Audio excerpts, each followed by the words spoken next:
Don't tell me. You're bound for the dim. I had no idea what it meant to you. That's it. Eyes forward.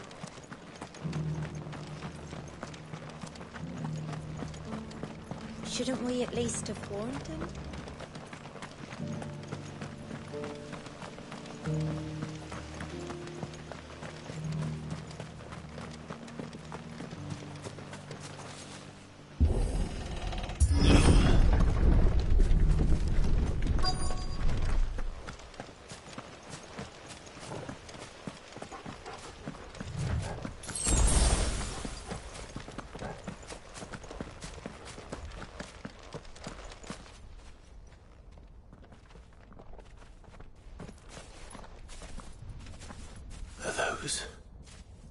Goblins?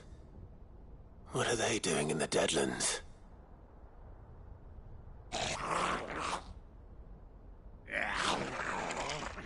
Look what they're carrying.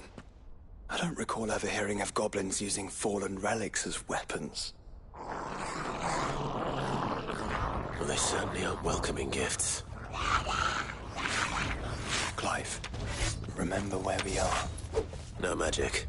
Right.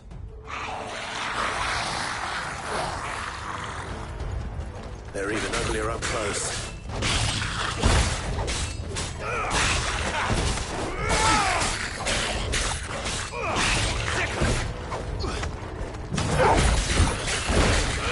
This one.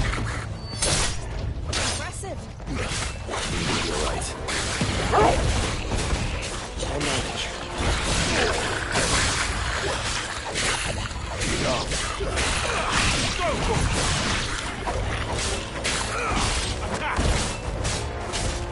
Get him! It's over!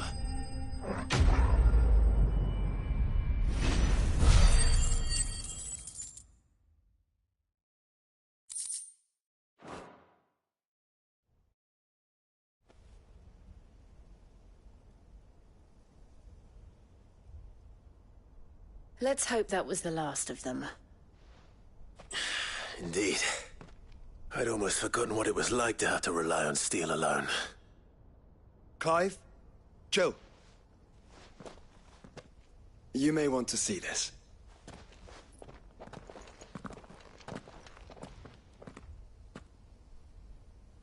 What?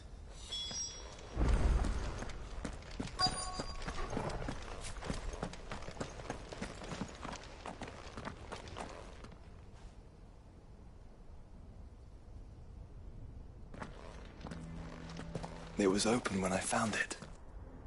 Someone was in a hurry. 3 guesses as to who. Then this must be their way into the tower. There's only one way to find out.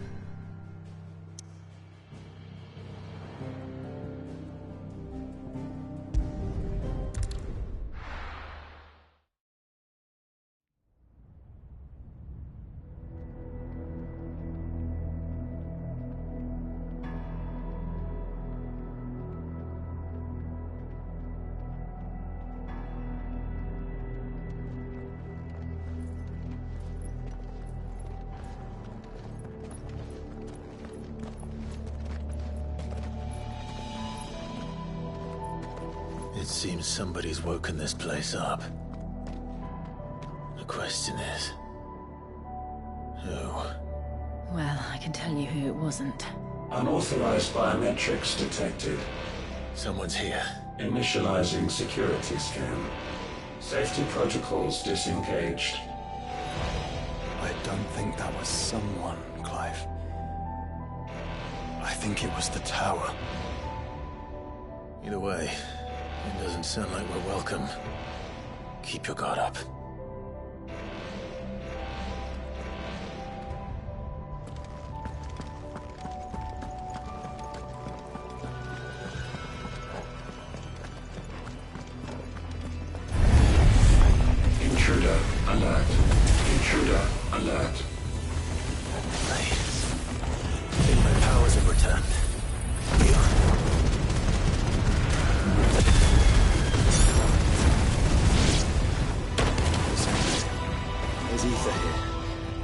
sounds of it. Sick 'em!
This one. Get him.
Goblins.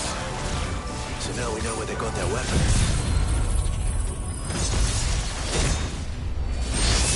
But how long have they been hiding here? Over here! Go for it! This one! Over here!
everywhere.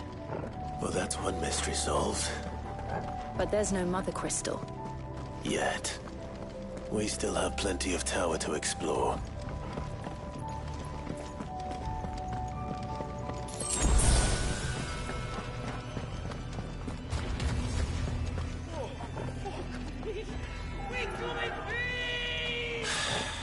I know that voice. Come on.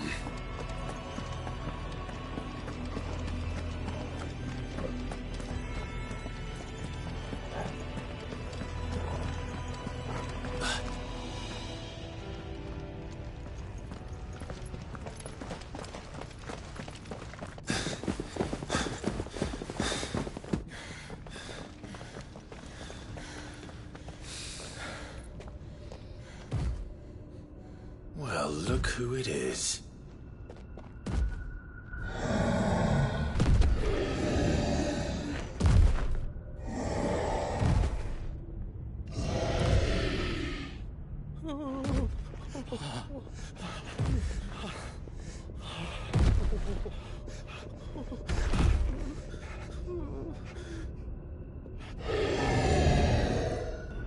Warning. Warning. Core defense systems engaged. Initiating sterilization lockdown. What the hell is he talking about, Joshua?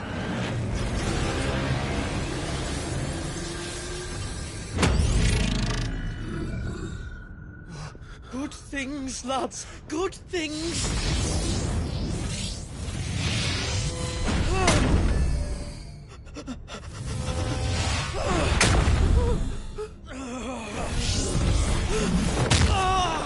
Chief!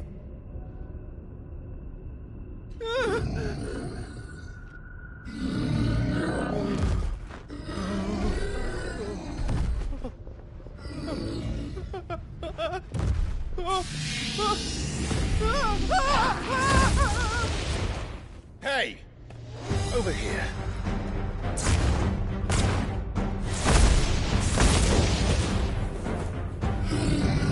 Take your friend and get out of this place. Now!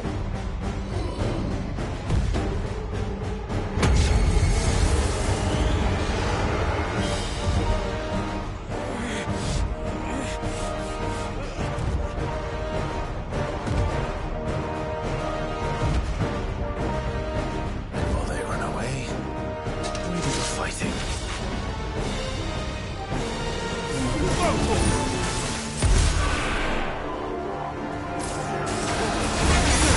I think you've made it angry.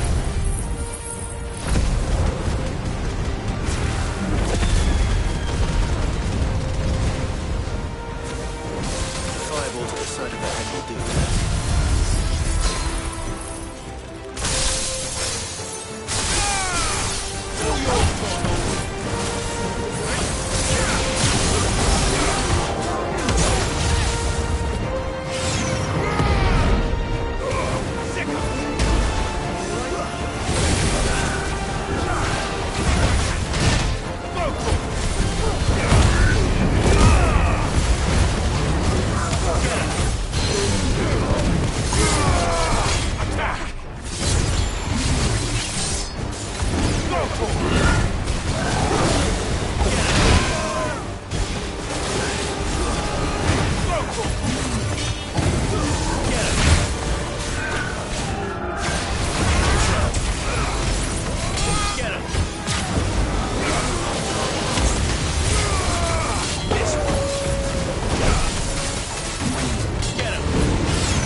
Security Sentinel 503 offline. Initiating emergency call relocation protocol.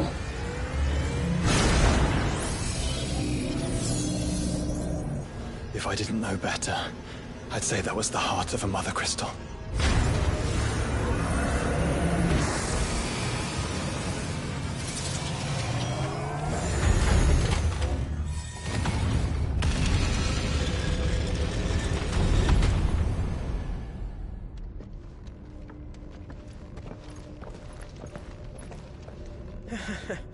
I knew that fallen thing was no match for you. Allow me to apologize for earlier. That was, ill-played. All born of a misunderstanding, though. Can we start again? We don't need your apologies. We need answers. And you're going to give them to us. I suppose you'll be wanting to know about the tower, then. As you've probably guessed, this isn't the first time we've been here. Fact is, my people have been coming to this place for centuries. Have they now? To these ruins in particular? Aye, well, they, talked to us, told us what this lot was all for. And what is it for? Well, believe it or not, the Fallen were actually using this place to make their own, mother crystal. Though, despite years of searching, all we ever found was shards. Then, Harpocrates was right. It would seem that the Fallen did indeed acquire the god's ability to craft crystals. I wouldn't go that far. The shards aren't exactly divine. They're not even what you'd call decent. But they're better than nothing, and nothing is what our people had before we found them. So we've been coming here ever since. But these dust crystals have only recently appeared on the black market. What made you decide to start selling them? The skies. Once they went dark, the crystals started growing back, till there were more than you could count. And with the mothers all cracked, anyone with anything that could muster so much as a spark had people queuing up to take their coin. Yes. At a cost to us all. Quality apart, these crystals are no different from the ones the world has been using since the dawn of time. And it cannot continue. No, it cannot. While this is clearly none of Ultima's doing, there can be little doubt but that it serves his cause. Then our path is clear. So let's do what must be done. Wait, you lot aren't thinking what I think you're thinking, are you? Oh, I think there's a good chance we are. But, what about the tower's defenses? That thing you just fought, it won't be the last one. And the further you climb, the worse they'll get. How about we head back to Martha's before someone gets hurt, eh? That is sound advice, which I suggest you take before someone gets hurt.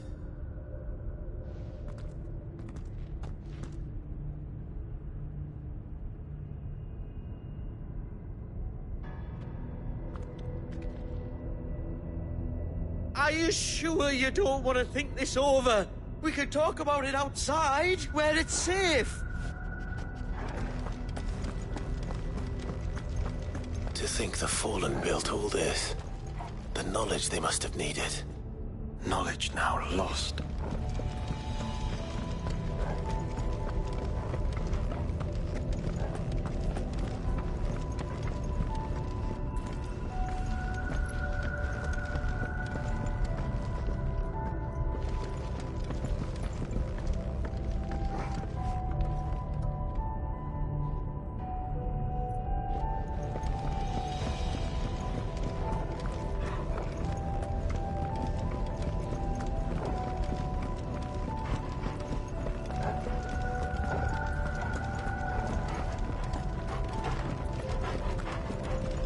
This is like every other fallen ruin.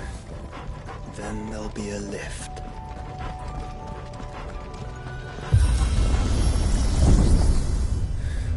Onward and upward.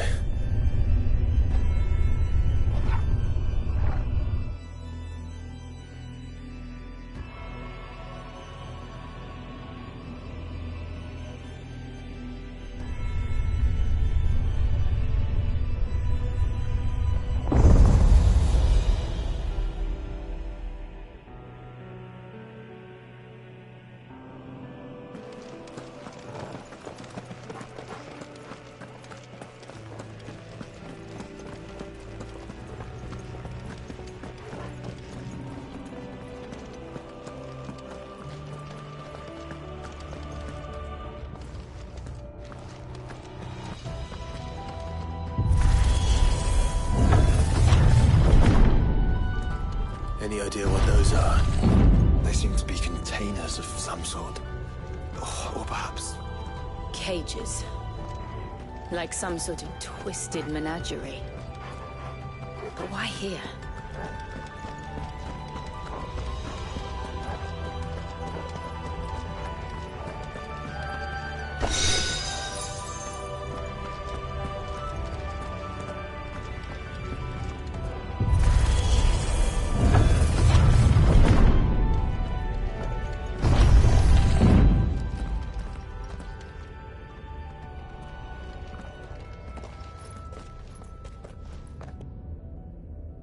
How many of these things are there?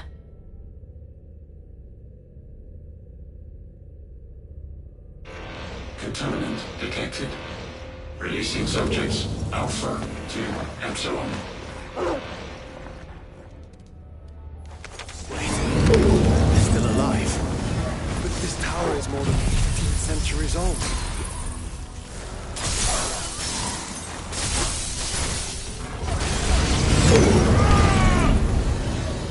This one.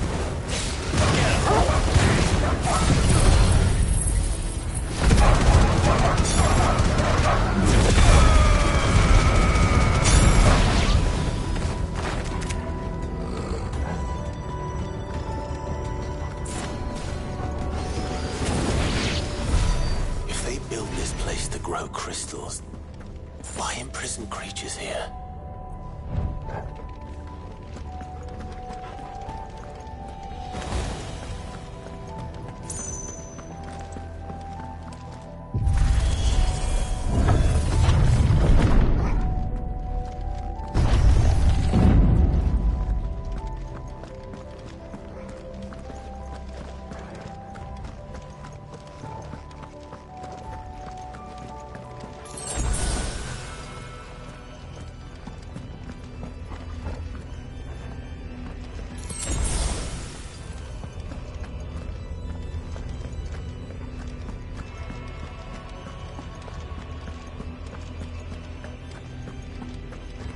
That device.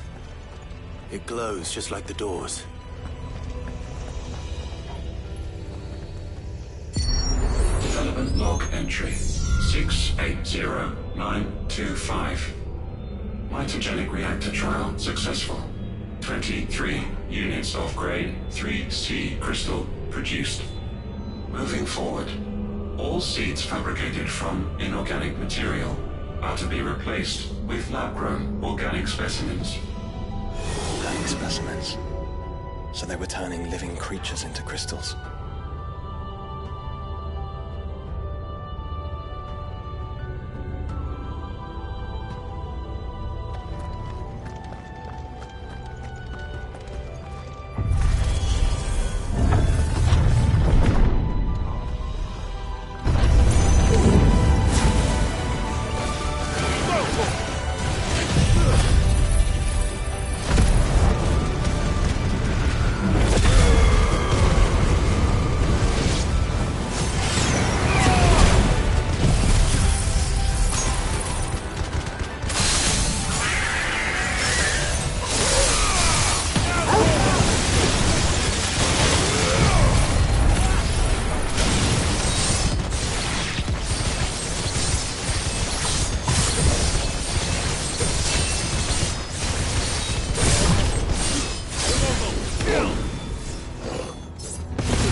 creatures have been singing Valisthea for 1,000 years.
This incarnation can fly.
And that makes two. Yes, but of how many? That depends on how determined they were to conceal their activities.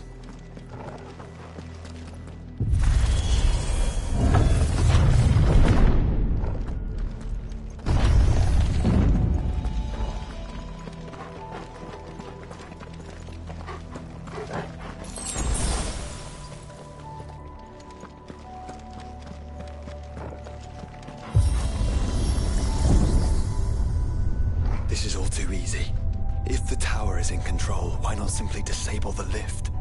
What are you suggesting, Joshua? That it's hurting us.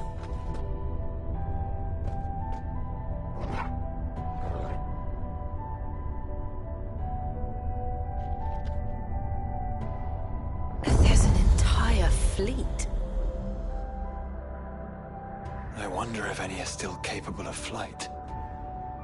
Mid will want to see this.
Anomalous activity detected in Hangar Bay.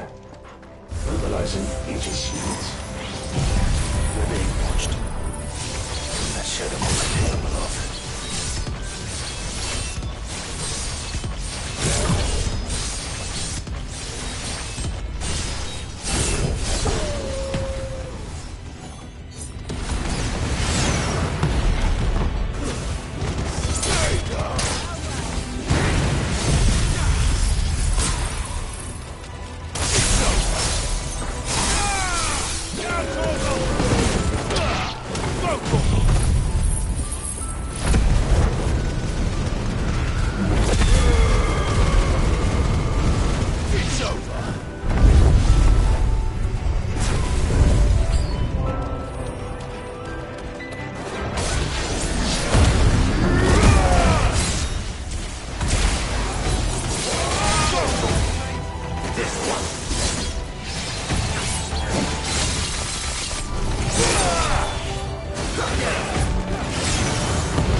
Transferring Sentry Prototype AM2 to Stasis Silo West.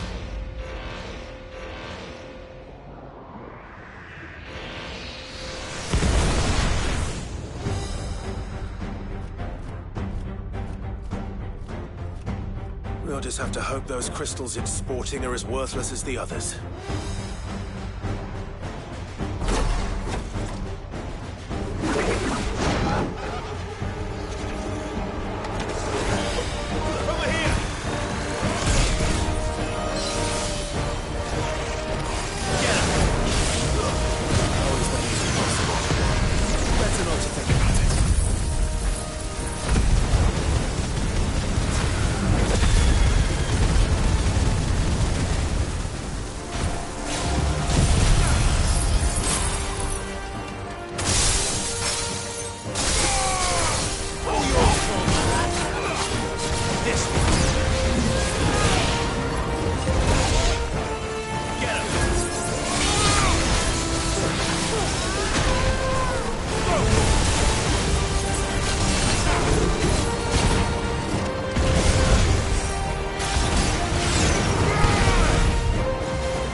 Right.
link lost. Re-establishing connection. Imagine an entire war fought with these things. The quantity of ether required to animate them all would be unfathomable. No wonder they were trying to manufacture their own crystals. Unable to establish connection. Raising threat index. It seems we've made an impression. Perhaps the rest of the cages will open now. Don't tempt fate, Joshua. Forgive me, brother. They may not?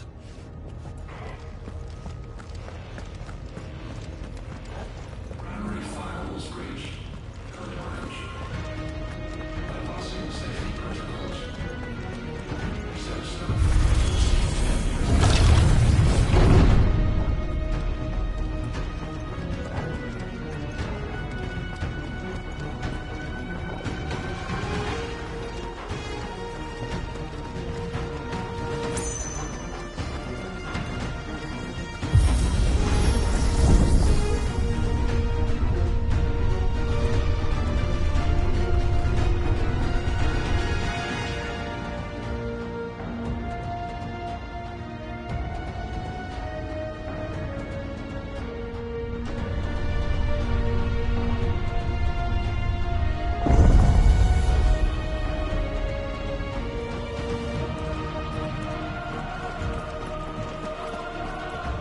Is that living flesh? I'm beginning to think this whole tower is alive.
Some sort of corruption.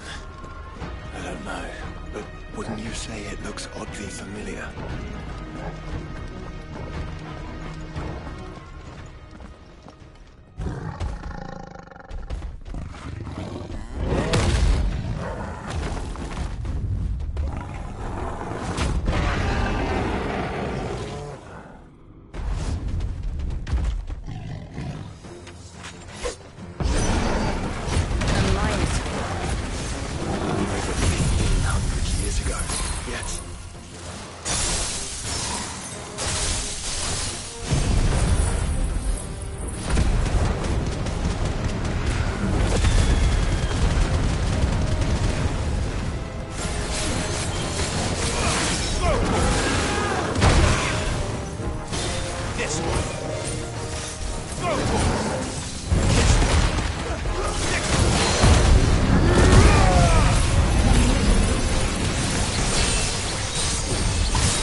emergency subroutines.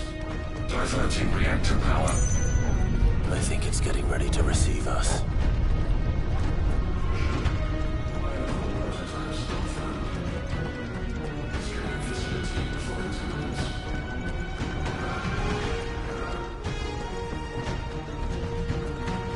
Ah, there's another one of those devices.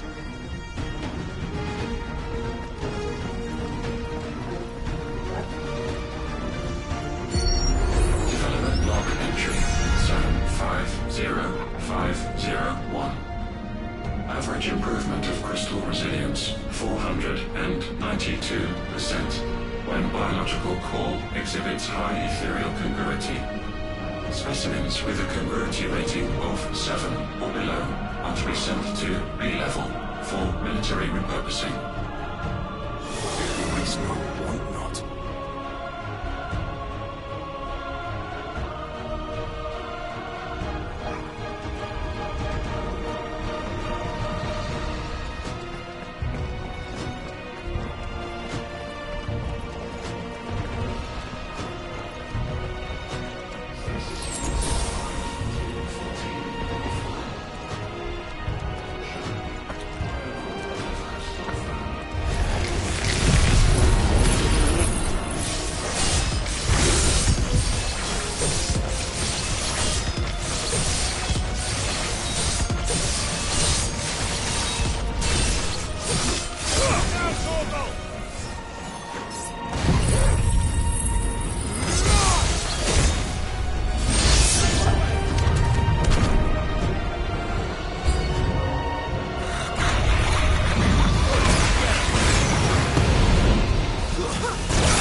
This truly was the work of the Fallen.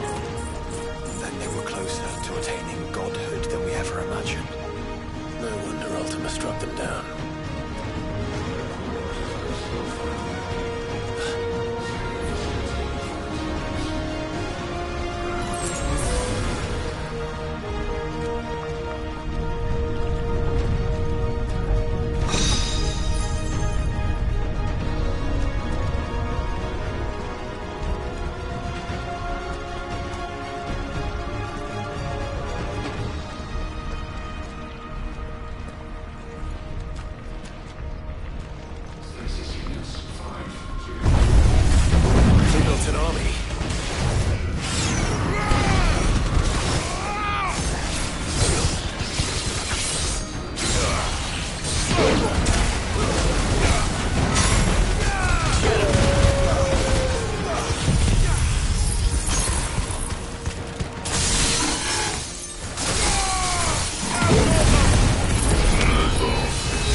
red.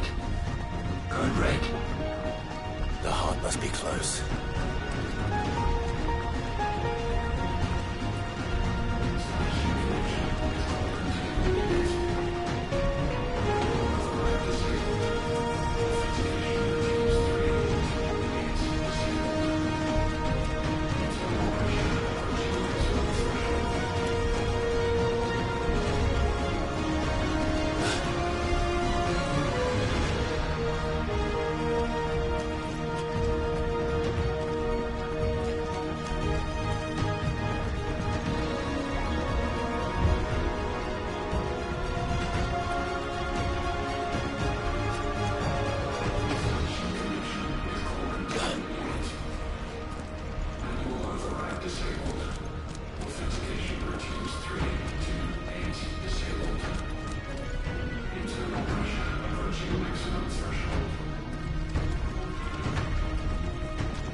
There. Now's our chance.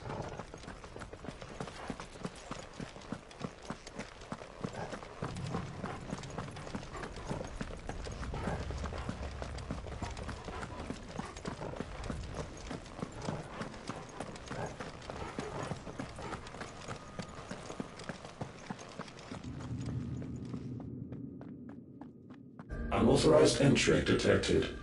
Primary core firewalls activated. Initializing iconoclastic defense system Omega-1. What the hell is an iconoclastic defense system? I've a feeling we're about to find out. And that we will not like the answer.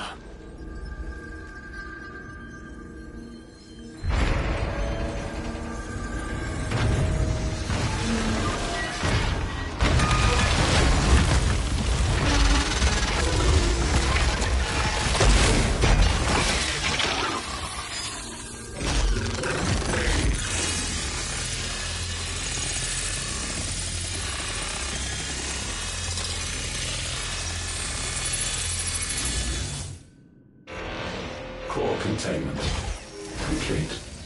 Authorizing environmental sterilization protocol. Well, at least we know where it is this time. Quite. And if we want it... If we want it, all we have to do is kill an icon. Safety routines disabled. Weapons armed. Stand clear.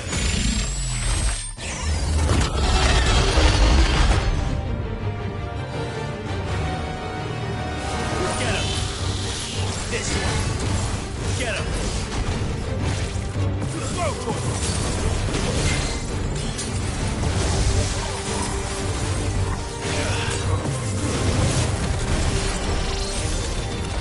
Get him! Over here!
Is it over?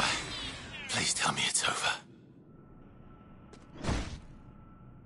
Data assessment complete. Recalculating threat level. Weapon routines authorized. Rerouting core power to Omega 1. Not yet.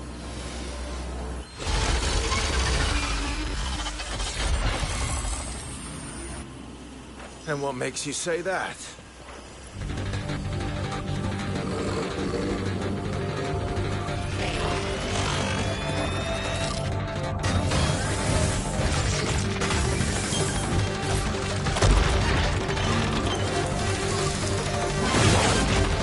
Those new arms, for one.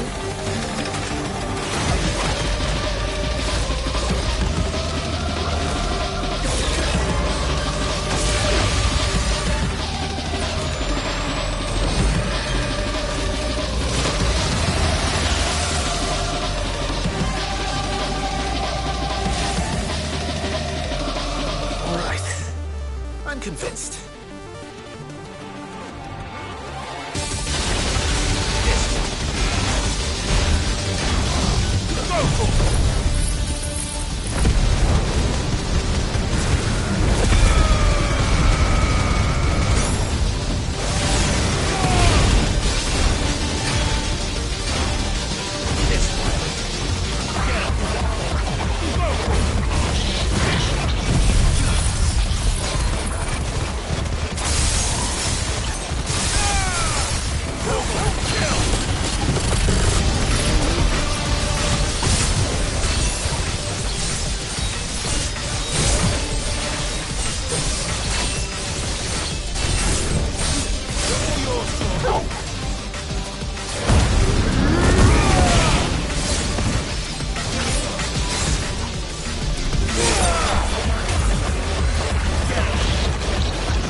Feel the heat, brother. Seems like it still has some fire left in it. You get it!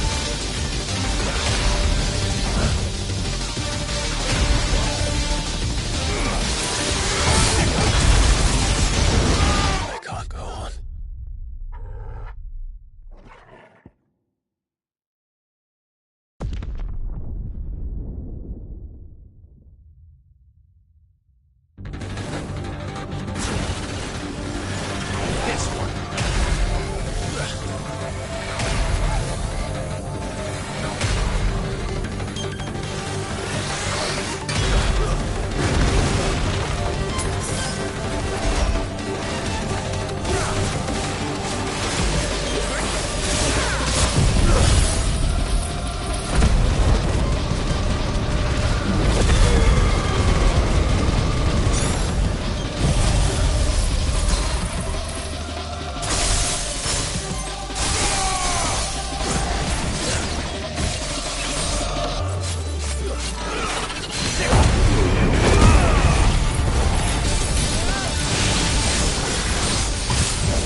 can't I?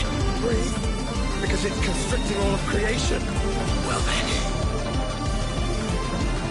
we'd better kill it quick. Over here! Clive, we're running out of room. Just keep fighting.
Omega Control Unit. Offline. Initiating emergency core extraction.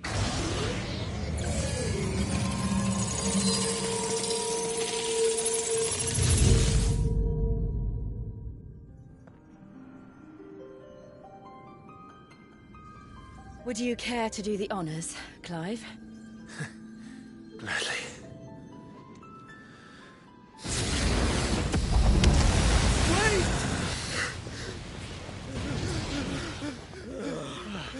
For what?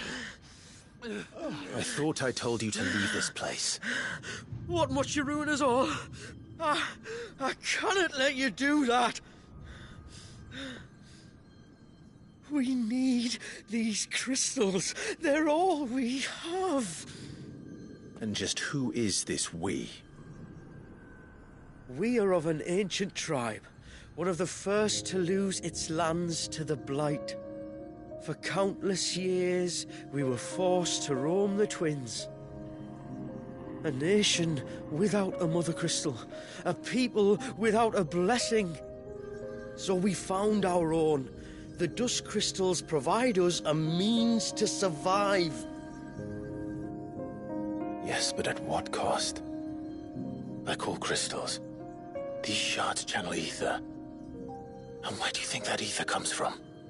It's sucked from the land, as a leech sucks blood from a beast. And what? You just expect us to believe that? No, but that doesn't make what we've told you any less true. If this heart is anything like the others, it will bleed the twins of their life force, till naught remains, naught but death. The proof is all around. What do you think robbed your people of their home in the first place? We are trying to stop that from happening again. And this is the only way. Fuck me. You're Sid. You saw what happened after the Empire lost Drake's head. What do you suppose they will do when they find out, as they surely will, that there is another heart hidden right here under their noses? Your people's need will count for naught.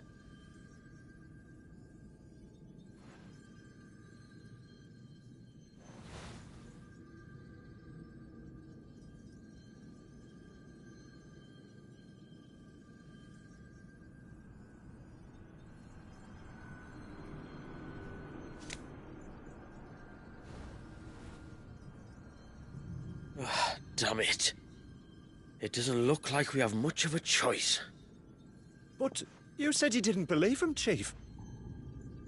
I don't. But the man does have a point. There's no keeping this place a secret now. And hanging on to these crystals will only get our people killed.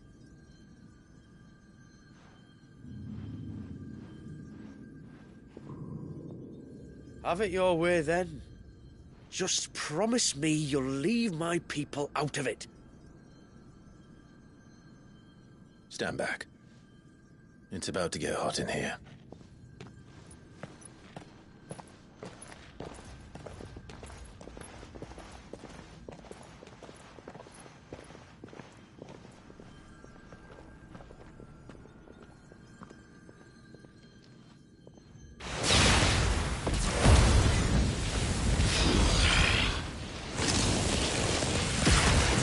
Surge detected.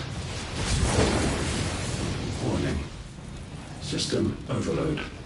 System overload.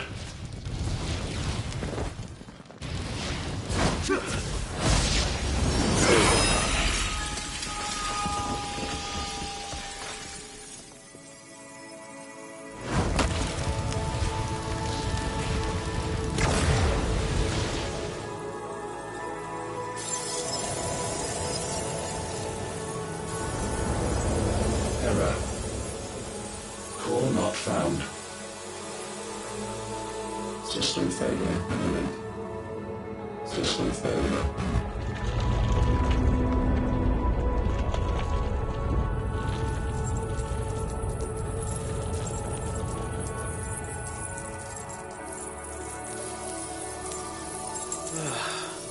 I hope we did the right thing.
We all saw the crystals fade, but what of the cages? We barely even explored half of the chambers. Without the heart to sustain them, I doubt those still slumbering in the tower will stir now, if ever. I hope you're right. The last thing the world needs is one of those six-legged pests running around wreaking havoc. We have more than enough two-legged pests to deal with as it is. However blameless they may claim to be. What? Oh, two-legged. Right. Sorry. I was just wondering what I'm going to tell the village elders when we get back. I suppose I'll just beg them for forgiveness, and when that doesn't work, give them the slip and lie low for a year or two. You're planning to run away? Again? What? It's got us this far, hasn't it? I mean, we may have had a bit of help, like. Kind of you to remember. Will you and your people be alright? Oh, we've made do without before. I reckon we'll survive. And if what you said is true, it's not like the rest of the realm's going to have it much easier. Besides, one man's ordeal is another man's opportunity, as the old saying goes. I don't recall ever hearing that one, but fine.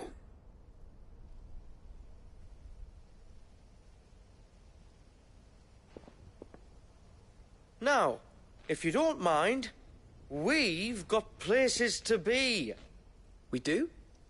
I mean, we do. Thanks for everything. I said, we've got places to be.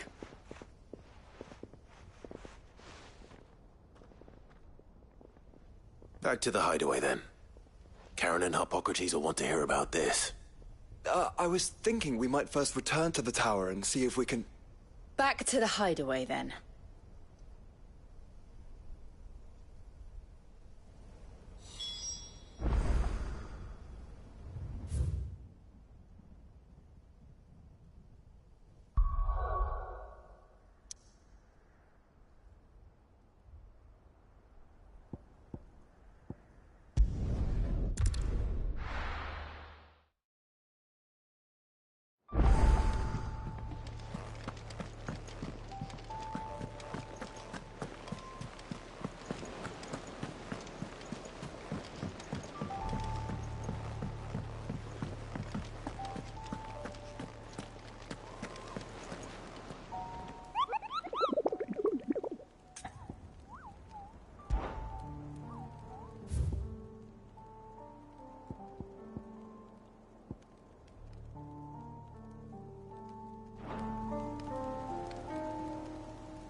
Clive, anything catch your eye?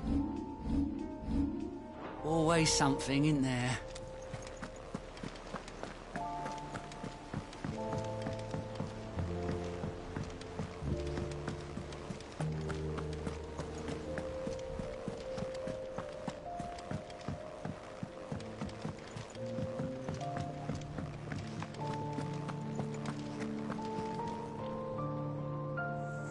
Back, are ya? So? Did you find out where the dust crystals were coming from, or what? It's, a long story. And perhaps one better told in the shelves.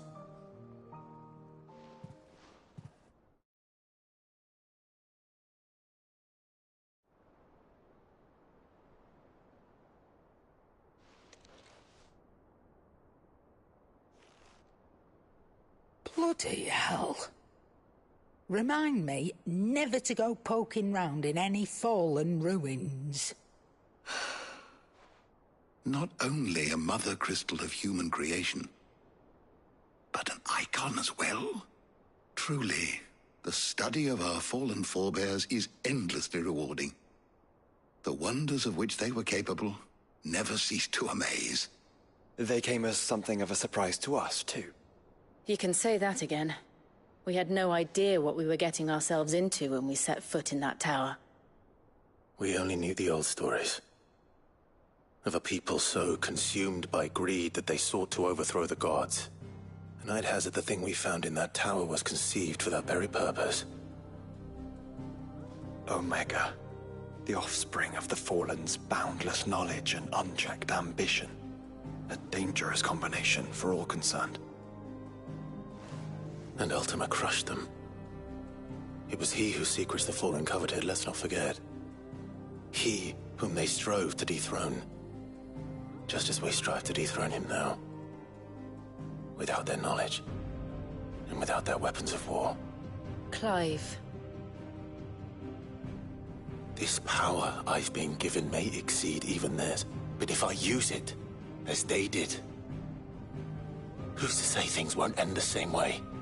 Come now, brother. I think the events of recent days have made it abundantly clear that we are not our ancestors. As well you know. You're right.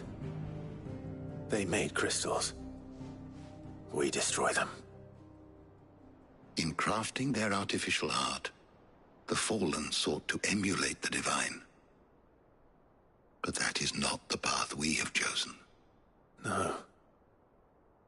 We don't want to be gods. We just want to be free.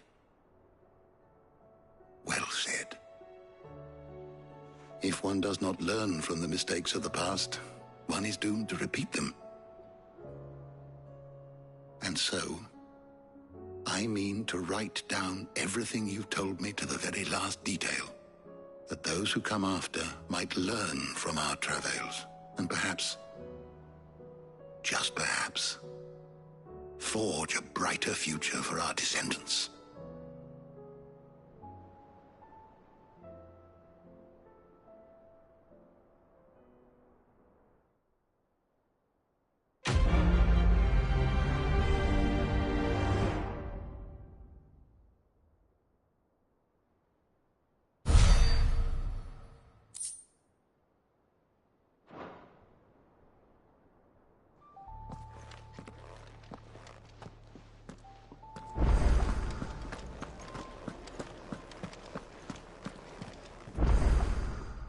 Aye, it's a dangerous world out there.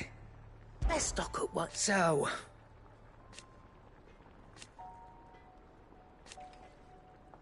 No. If you're gonna buy something, be quick about it.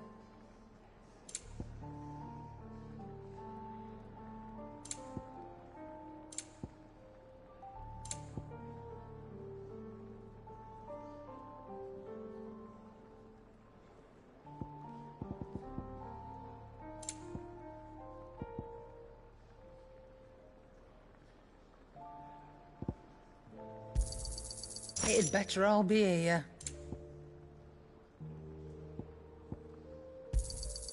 You're rubbing me blind, you know. Come again. Or don't. I'm not much bothered either way. So what do I owe the honor? What do you want?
No scratches, all right?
And how might I help the garrison today?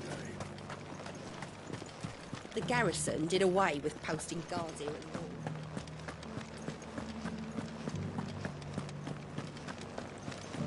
wall. Looks like you...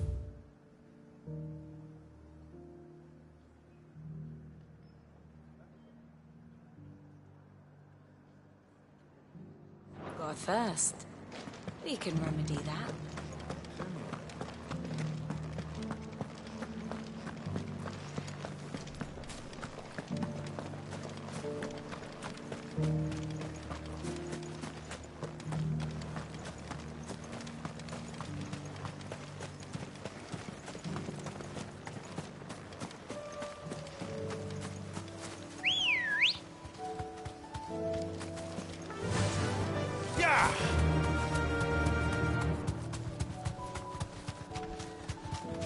Caution, brother.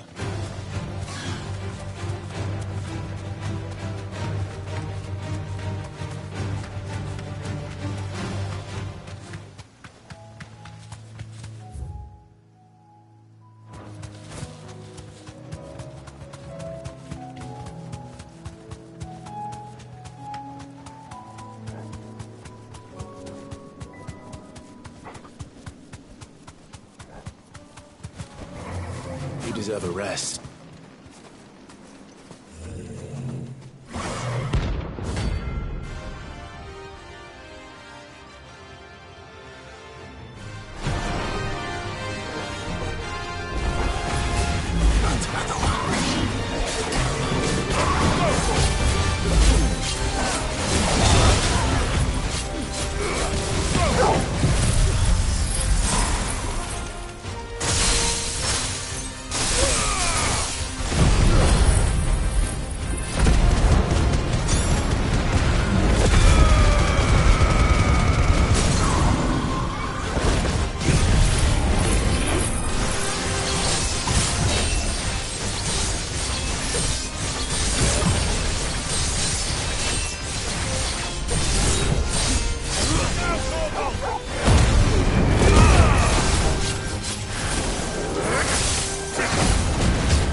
I'm getting tired of these things.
Careful.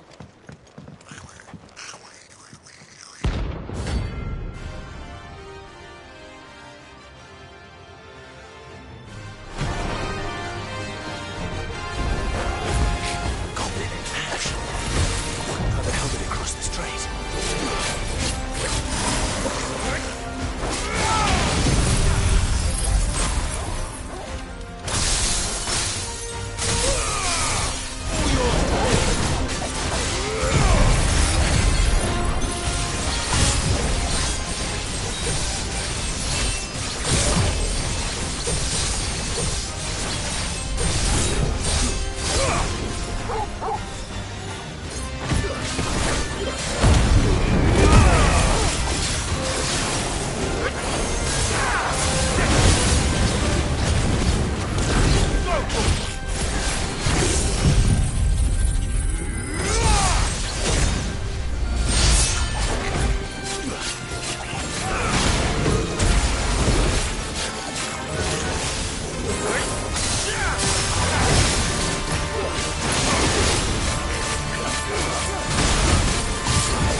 Your journey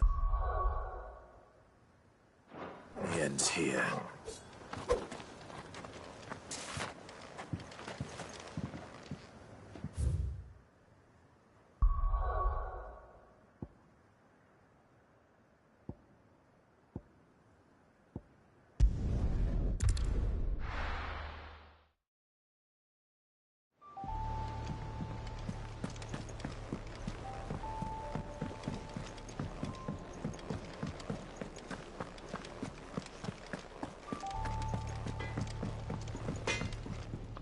Trouble with your gear, or... So, will it be?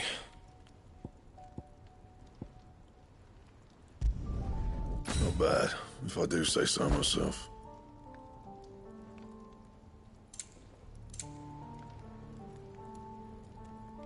Anything else?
I will not forget this kindness, my lord. I shall go to his...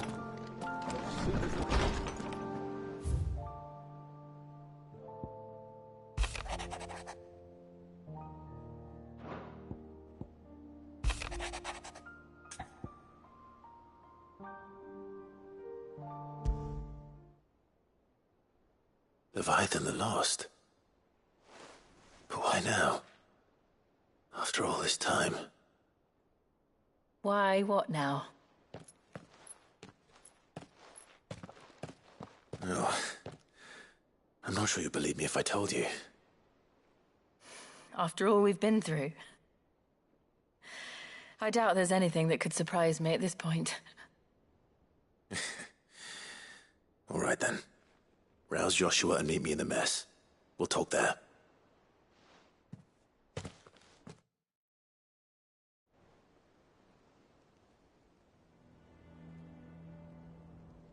I see we're all here. So, what is it this time? I'm not sure yet. The letter delivered to my chambers omitted a few crucial details. Do we know its provenance? That was one of the details it omitted. But whoever the sender was, it seems the Dame held them in high enough regard to point them in our direction. The Dame? Well, she's not one to waste our time. It must be important.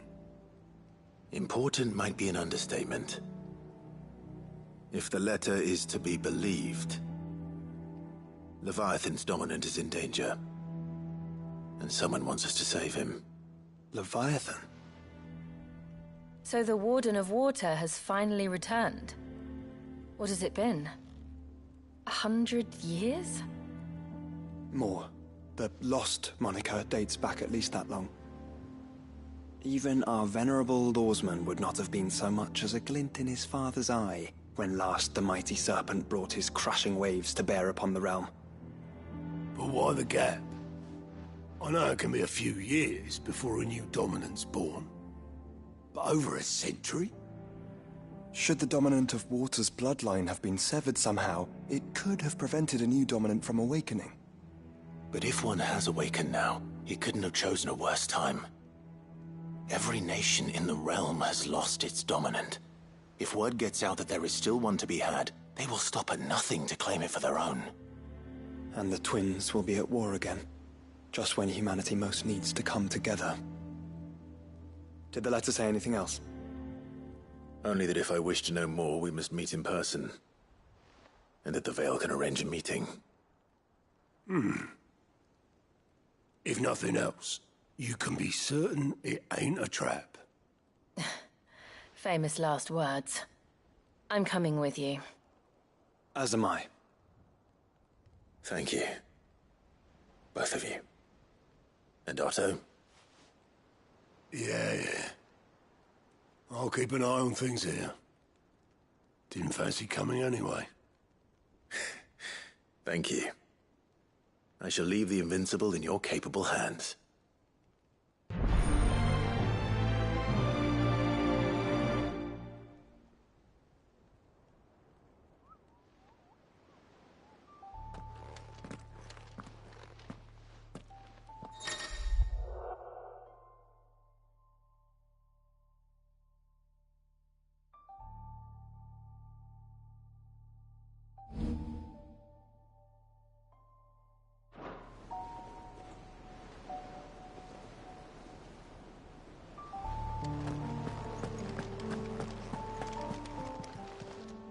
How may I help you today, Clive? Your benefactors are a generous lot. All done?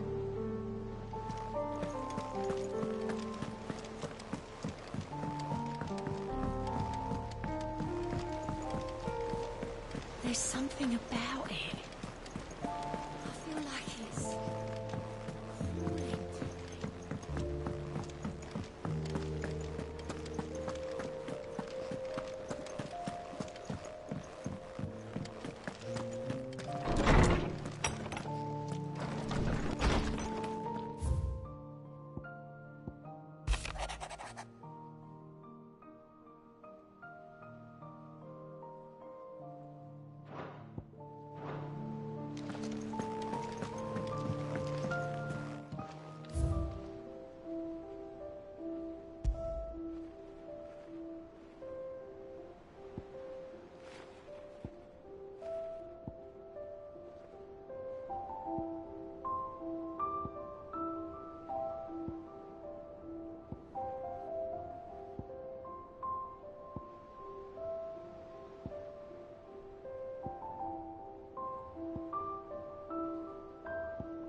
The garrison said they take another 100 of each box.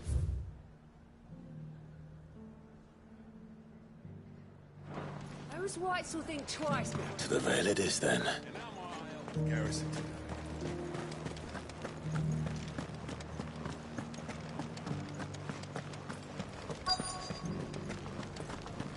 Looks like you've got first.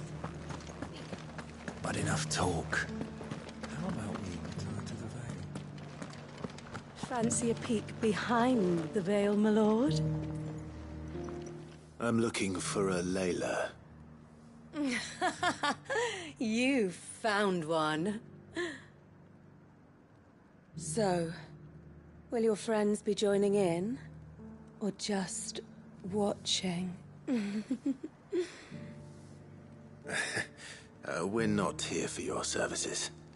We simply want to talk. What you do with your time is up to you. The price is still the same.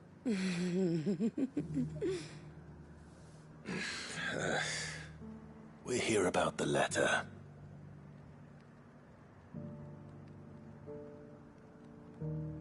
Oh.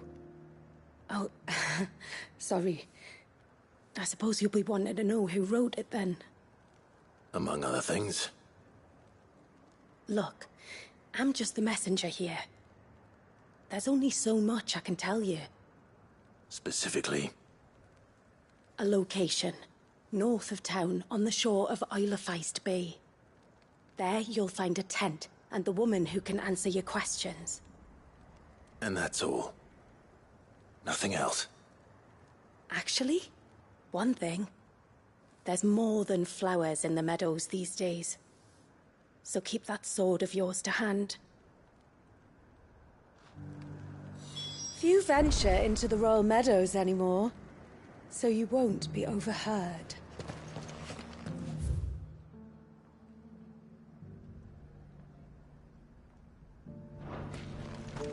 Does anyone else think it's strange that this woman should prefer to keep to the outskirts of town? What if she realizes the value of the information she's party to? And the danger it puts her in.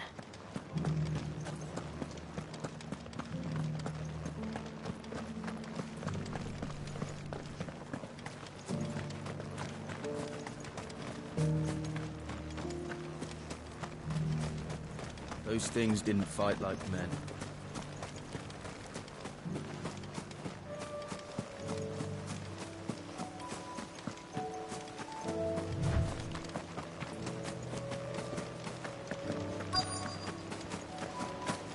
The tent is where Layla said it would be. Yes, but who awaits us inside? It's empty. Why am I not surprised?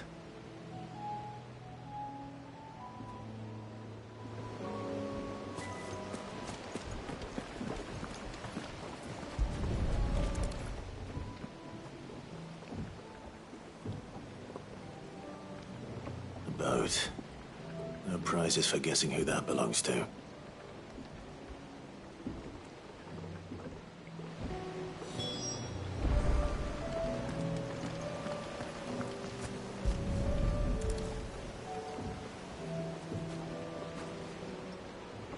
The embers are still warm. So you're Sid.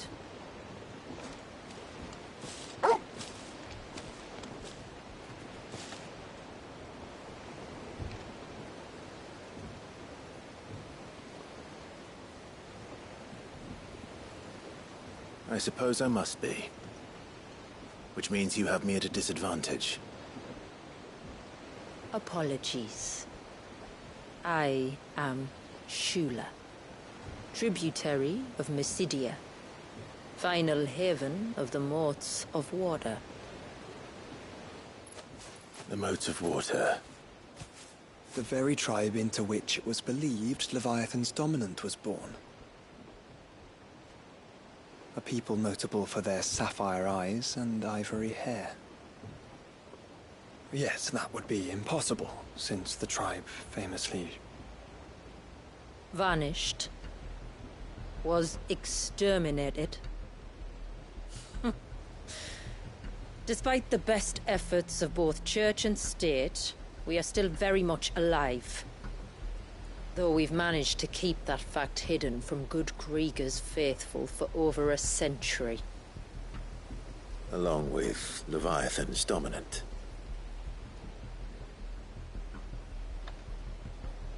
That wave out there. What do you know of it? The surge. Only that it's been there a long time. Since the fall of Drake's Eye almost a century ago. Some claim the two are connected, but none can speak with any certainty. So in other words, you know nothing. Not that I'll hold it against you.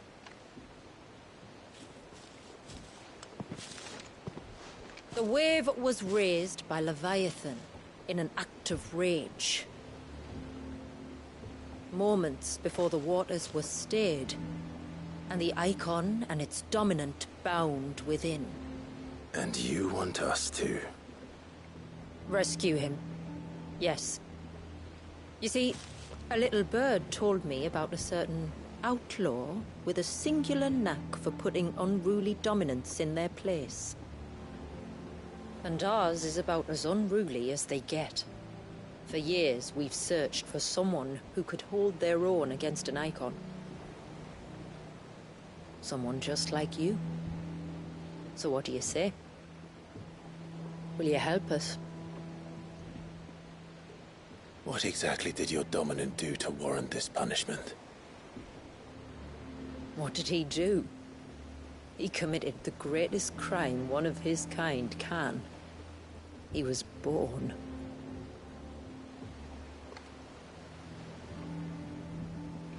But he deserves a better fate than the one my people forced upon him. He deserves to be free. As do we all. Very well. Far-fetched though your tale may seem, something tells me you speak in earnest. So we will do what we can for your dominant. But first, you will tell us everything you know about him and the means of his imprisonment. I can do better than that. I can show you. Care to take a trip across the bay? My people await you there. Lead the way.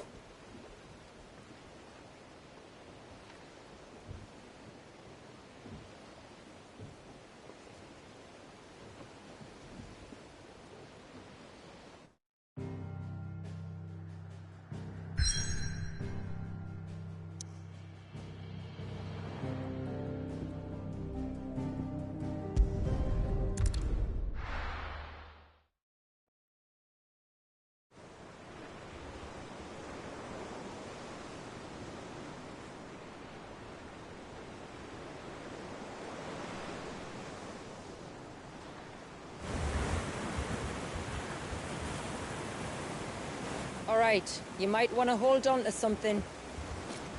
We're coming up on the wall, and passing through can take a bit of getting used to. I don't see any wall. Of course you don't. That's the point. It's a glamour woven by our ancestors to keep our village hidden from prying eyes. But don't take my word for it.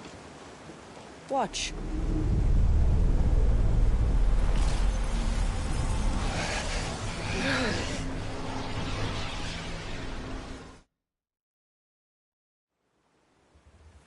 Oh, that was worse than a slug of Bacchus wine. Clive, the sky. It's blue, but how is that possible? You do know what a glamour is, don't you? Ours just happens to work both ways, and a good thing too. I wouldn't fancy staring at those sickly clouds every day.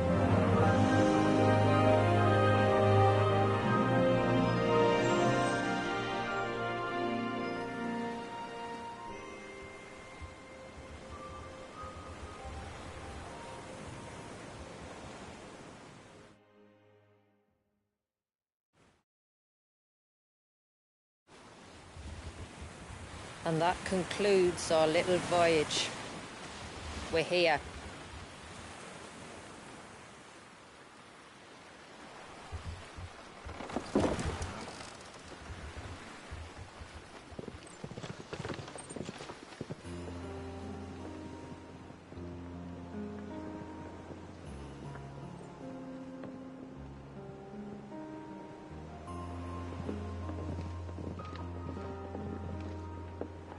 It's a long slog to the village, and a hard one. I hope you're up for a climb.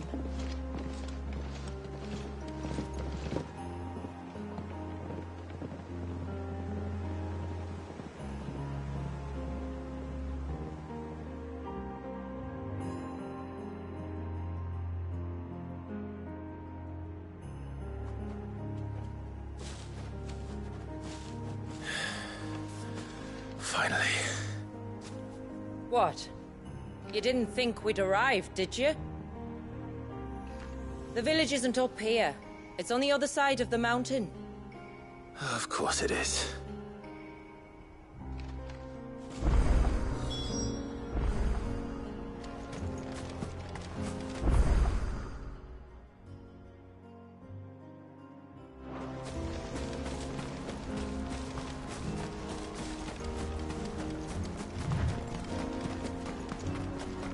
Watch yourself, Sid.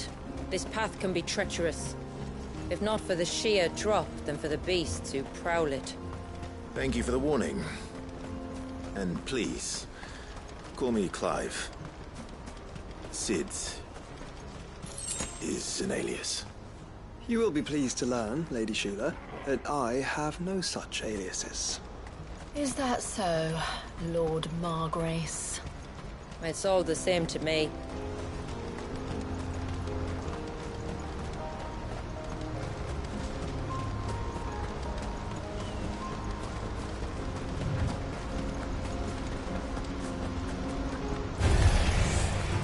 Wondering when they'd pick up our scent.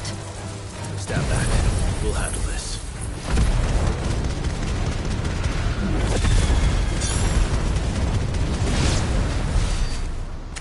Earlier you mentioned spells, yet I see you carry no crystals. Since when did a bearer ever need crystals? But then, where is your brand? Waiting for me in Sombrek, if I ever get careless. Then it's in for a long wait.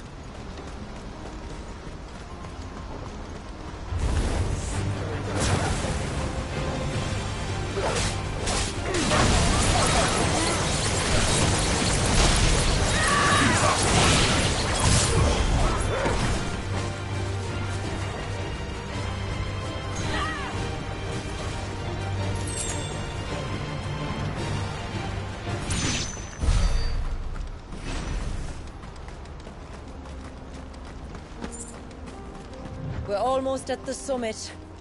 From there, you'll have a better view of our home.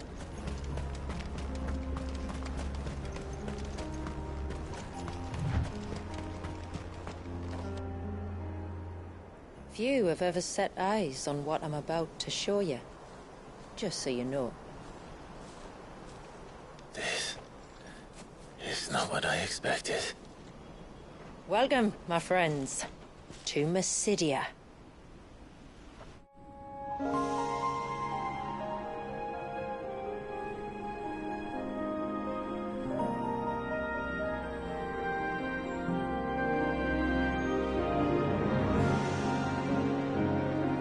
It's been a long time since I saw the North looking so... alive. I'm sure you have plenty of questions, but it's been a long journey, and I expect we could all do with a rest. Our humble village is only a short way from here, if you'd care to accompany me.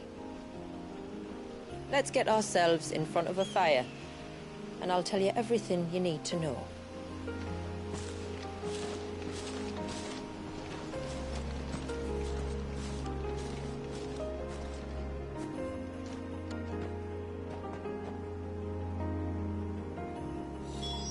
It's beautiful, Shula.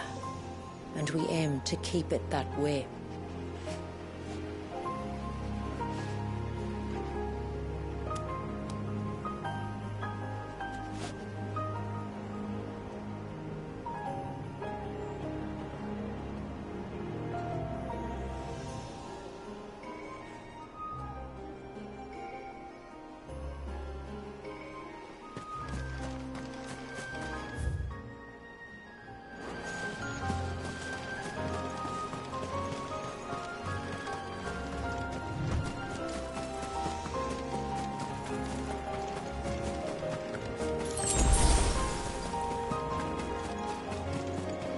Are those stones glowing?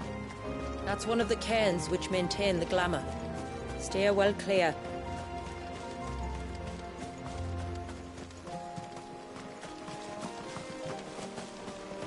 Careful.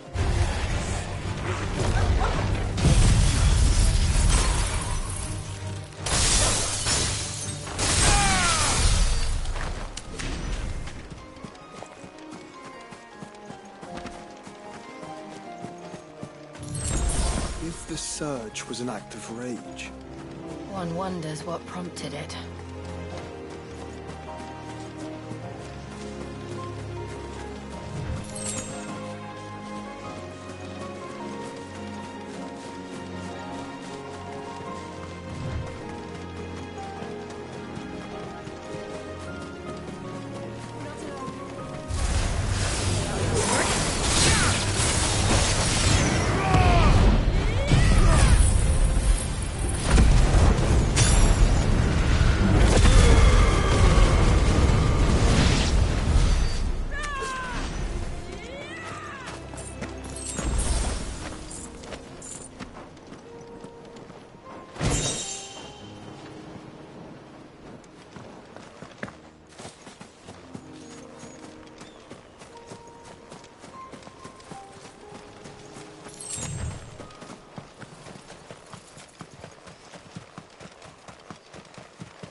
could we not have spared ourselves the mountain crossing by landing further north? In clear view of the bay?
On evening tides, Does morning's light return?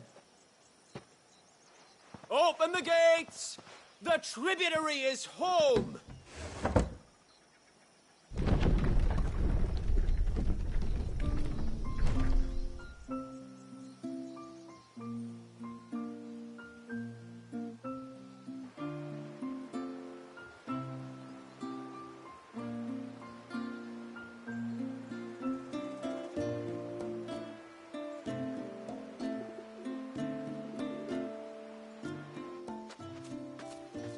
Outsiders?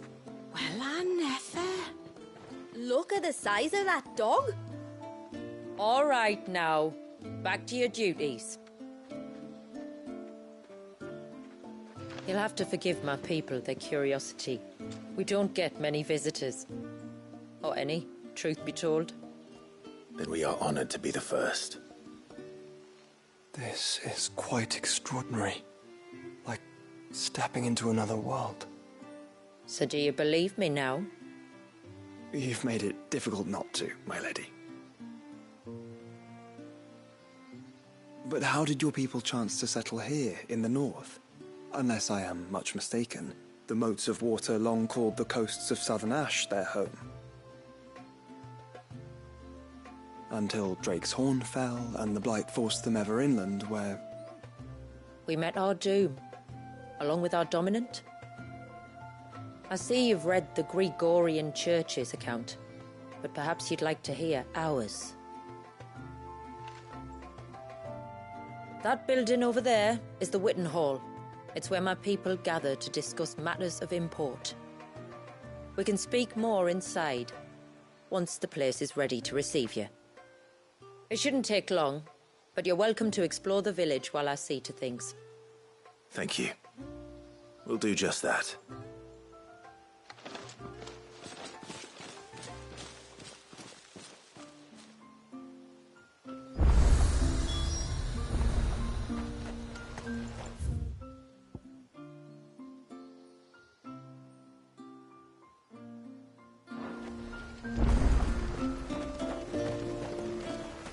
That'll be them then.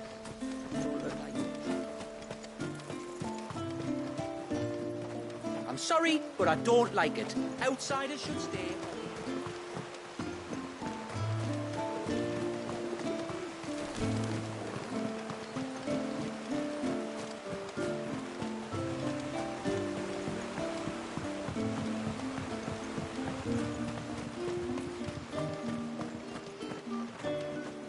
Welcome to Haven. The tributary awaits you within the Witten Hall.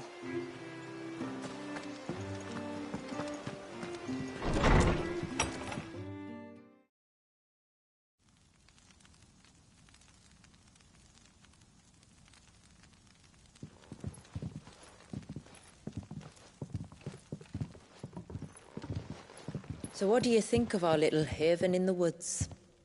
It might not have all the comforts of a southern settlement, but at least it's ours. And there's a lot to be said for that. It can't have been easy keeping this place a secret. Not easy, no. We've dedicated our lives to maintaining the glamour that conceals us. Us and Walyas. This man, Walyas, is he Leviathan's dominant? That's right. Though he's no man, Walyas is still a baby. A baby? Forgive me, but you said that the Dominant and his icon were bound inside the Surge almost a century ago. That would surely make him older still. It would, if he'd been allowed to age. But the spell robbed the poor bairn of even that. I'm sorry? Walyas was the son of my great-grandfather. Leviathan awoke within him almost immediately, but instead of allowing the lad to live out his life as a valued member of the community, my ancestors sought to put his power to other uses. Sadly for them, the Icons sensed their treachery and summoned a wave so large it would have swallowed the entire village if my ancestors hadn't stopped him. Then it is not the surge that binds the child, but time itself. Yes. Forgive me. I'm still not sure I understand. I'm not surprised. It isn't the easiest thing to explain. Which is why it might be better if I took you to see him. Show you exactly what he has to endure. That is why we came. Then let us be off. There's a road that leads north from the village. It'll take us right into the surge.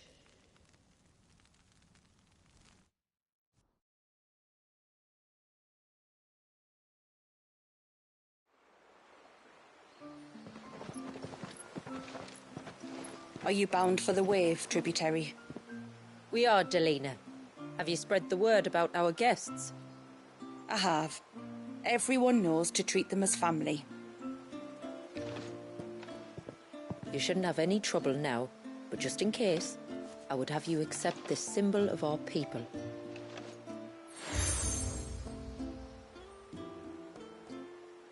That's very kind. I look forward to meeting the family.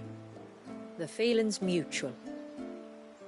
Should the tributary be indisposed, feel free to ask me any questions you might have regarding the village, and I'll do my best to answer. Thank you. We will. Then I bid you good tide.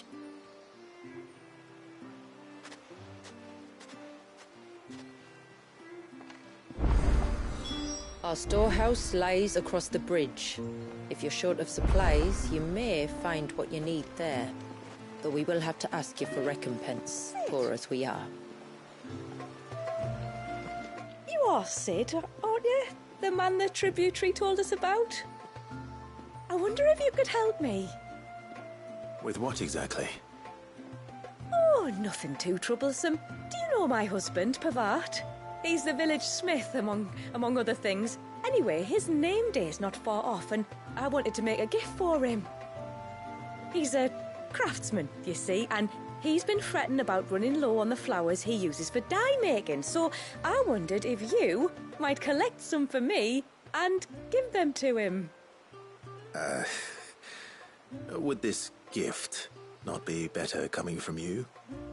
Perhaps, but it can't, for reasons I can't go into. Please, I know it sounds daft, but I'd be ever so grateful.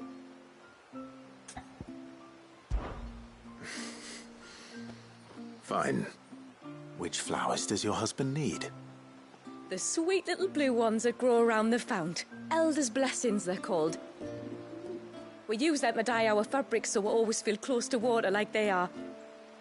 You don't need to go to the trouble of picking them yourself, though. Just speak to the field hands and ask them to share their harvest with you. 2 basketfuls should be enough for my husband to be getting on with. 2 basketfuls it is.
Excuse me. I wonder, might you be able to spare a basket of Elder's blessings? Pavart's wife tasked me with collecting some for her husband. and suggested that I speak to you. Ah. Werda wants you to bless her better half with the fruits of our labour, does she? Go on then. Give the old fool something to squirm about. I'm sorry. Ah, don't worry about it. An old fool Pavart may be, but if you come bearing gifts, he's not fool enough to turn you away. I'm glad to hear it. Thank you.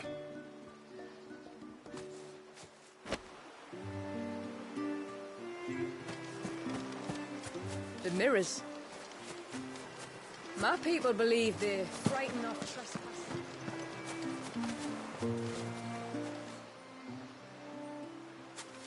Ah, welcome to Haven, friend. Thank you. Forgive my presumptuousness, but the smith's wife has asked me to make her husband a present of some elders' blessings. 2 basketfuls, to be precise. Well, I have one, if that's any help. It is. I'm much obliged. They really are beautiful. Aren't they just? Though that's not the only reason they have a special place in our hearts. Legend has it that when our people fled from Ash, the tributary of the Tyne took some seeds with them. And as they wandered high and low across the Twins, he'd plant them wherever they stopped for water. Every elder since has done the same. So when we finally put down roots here in Mysidia, the flowers did too.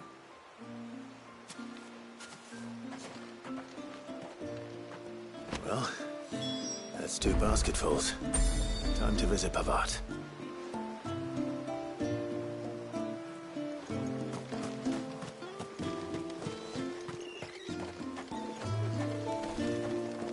Just you stay away from that temple. Do you hear me?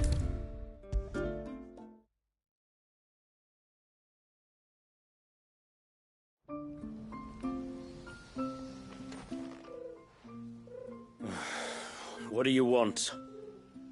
Your wife asked me to bring you these flowers.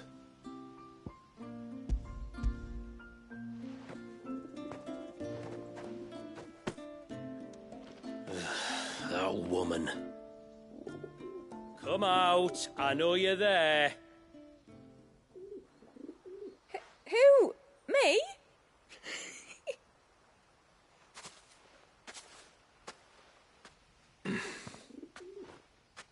Would either of you care to explain what's going on? I'm sorry. I didn't mean to deceive you. It's just, my husband can be a bit standoffish at times, and I thought this might be a good way for the 2 of you to get acquainted. What with you being a swordsman like, and him being the only smith in the village. It'd be a shame if you couldn't turn to him for help.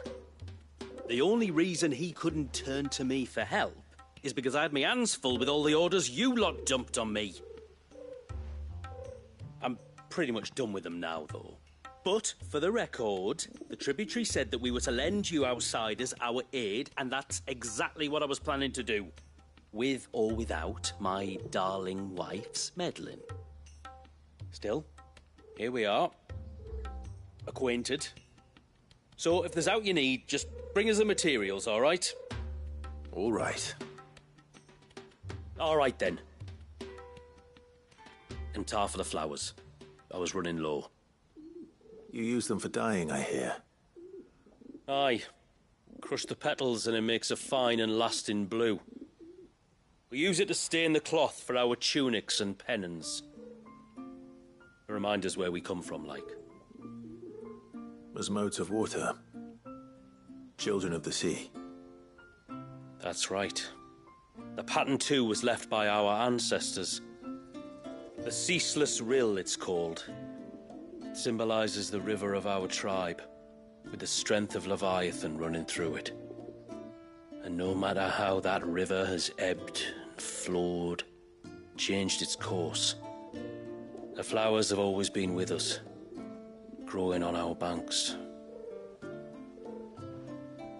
I should get back to work. If you need something crafting, let me know. I will. It was a pleasure to meet you. Wasn't it just?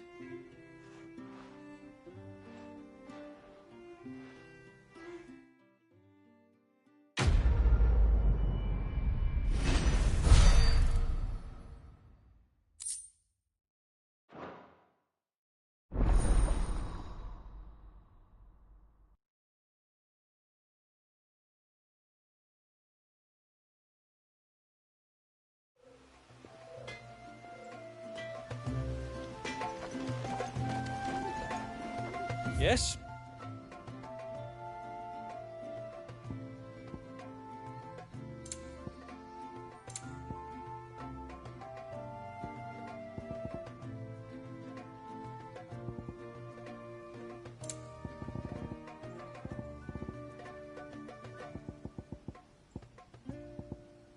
Till next time, then.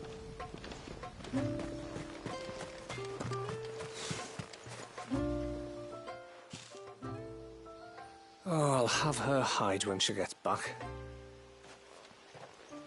Oh, sorry.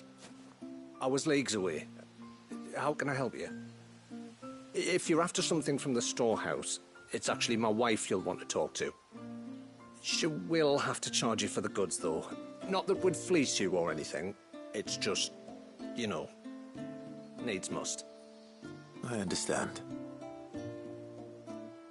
Saying that, she might not be able to get anything down for you for a bit. Ah, right. She's got her hands full with the inventory, you see. It should have been my daughter's job, really, but the willful little Rills decided to make herself scarce. Ah, the heavens only know where that girl's got to. If you'd like me to keep an eye out for her. Oh, no. I couldn't ask that of an outsider. Could I? You wouldn't mind?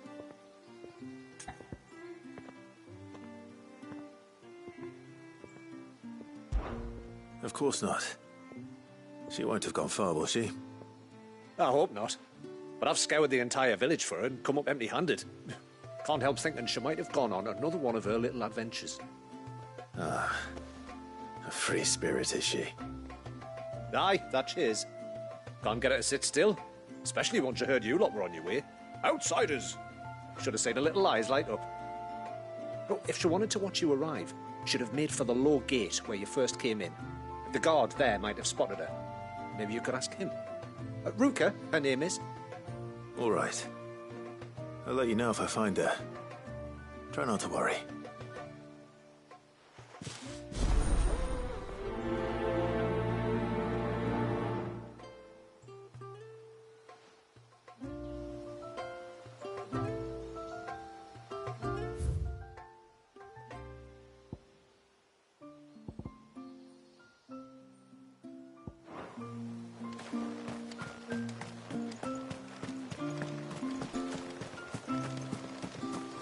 Hear me, mine ancestors.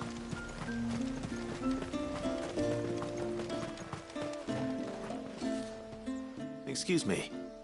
You haven't seen the storekeeper's daughter, have you? Little Ruka? I have, as it happens. She went out through the gate not long ago. Out of the village? Alone? Aye, she does it all the time. There's a path off to the left which leads down to the river. Nice little spot, that. It's safe as you like. The beasts of the mountain don't dare come so close to the village. That's where she'll be. Go and have a look if you don't believe me. I will.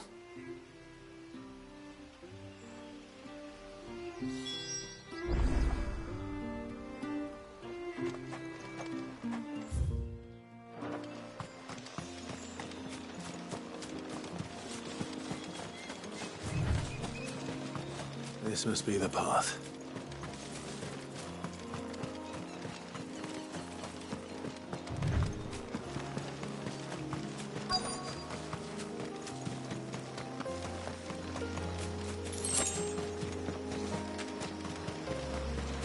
They're not here either. It's you! I've been looking everywhere for you. You must be Ruka. You know my name? Can you lot read minds? Your father asked me to keep an eye out for you. You left without telling him where you were going. He was worried. But I went to look for you. Well, now you found me. What do you say we head back to the village and let your father know you're safe? All right. And on the way home, you can tell me all about the world beyond the wall. I want to know everything. Everything might be a stretch.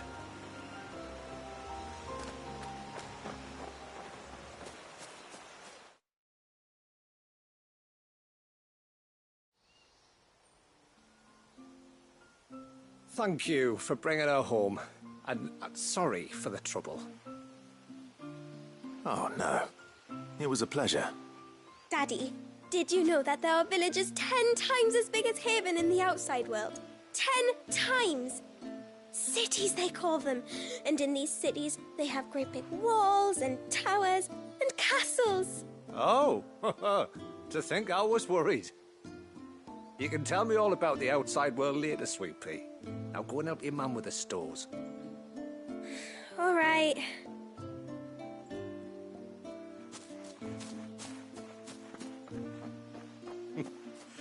Thanks for putting up with her questions. She, has a lot of them. One of the big ones being, what are the people beyond the wall like? Reckon you've made a good first impression. Are we the only one she's ever met? That you are. The rest of the world can't know we're here, so we'll have to be very careful who we're letting in and out. A few of us might make the occasional trip to shore for supplies, but for the most part, we'll make do with what we've got, including what the old Northerners left us. Yes. You built on top of the old ruins, didn't you? Well, they make for fine foundations. Their masons clearly knew what they were doing. That's one thing we don't have to worry about. Oh, it's everything else that's the problem. Medicines, metals for tool making, anything like that. We have to dress up as travelling merchants and make a trip to the outside and pray to every cloud in the heavens that nobody sees through us. Which explains why you need Gil. Aye. And now Ruka's back, my wife should be free to assist you with any potential purchases. So please, do make good use of our stores, because we fully intend to make good use of your coin. I'll be sure to keep my purse strings loose.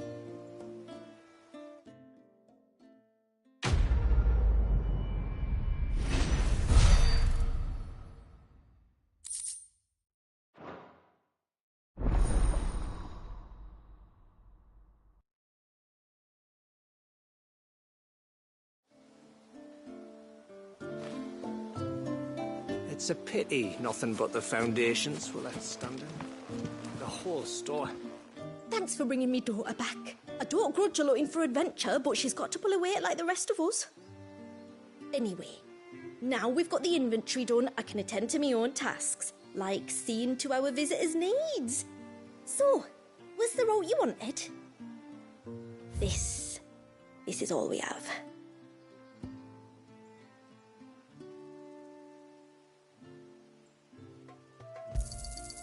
Here you are.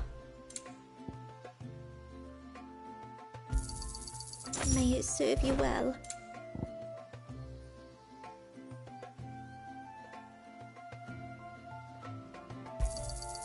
Here you are. Well, if you're sure you need it. What do you think the tributary season was outside? How long do you think this bridge has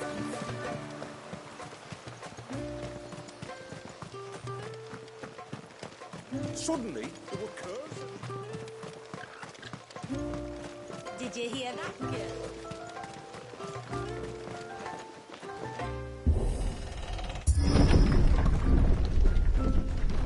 There's a pair of ships just up ahead. Ships? But are we not still leagues from the shore?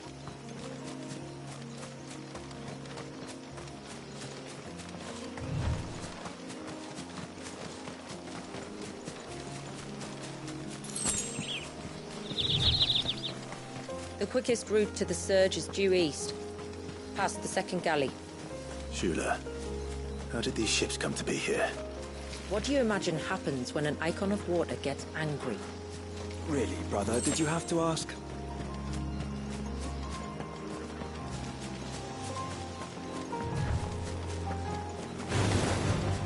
Tongarees. Foul creatures consumed by their hatred for everyone and everything. Everything save sharp knives, it seems.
I can smell the sea.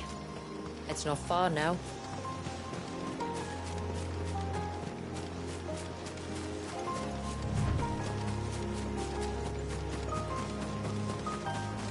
How will we reach the surge?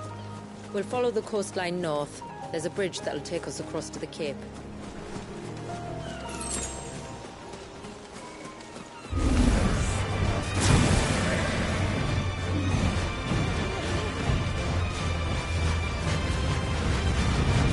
Might I inquire about the ray of light?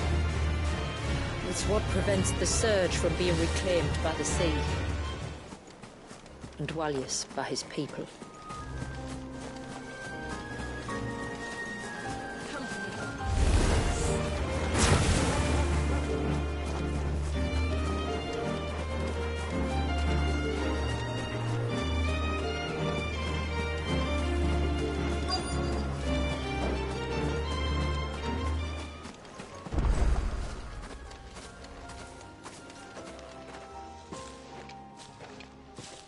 You said before that the child is bound within the surge. But you've yet to tell us how we're meant to reach him. I trust we won't have to hold our breath. No. The surge wraps around the cape without engulfing it. If we continue to its tip, there is a path down to the seabed. And the wave's origin. All right. It won't be the first dominant we've met at the bottom of the ocean.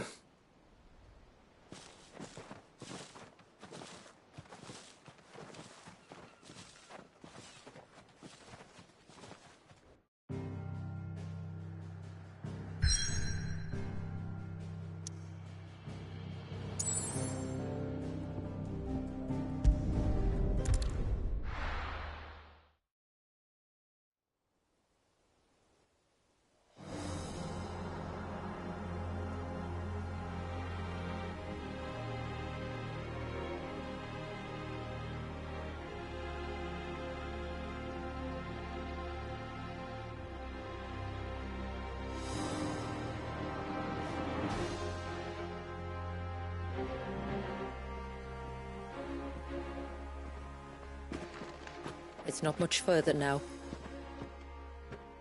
The path seems well kept. Do you and the villagers often come this way? Only me. Once every new moon without fail. It is my duty both as village elder and Walyus's descendant. But surely no one blames you for what happened. Why should you bear the responsibility alone? You misunderstand. I do it because I want to. To show him that he isn't alone, and that there are still some of us who would see an end to his suffering. Suffering you will soon witness with your own eyes.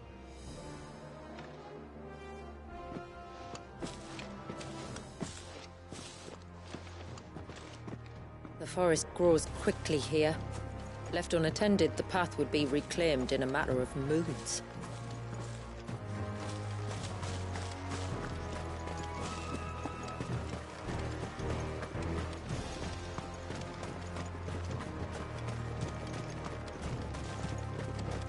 Does the light point the way to the child?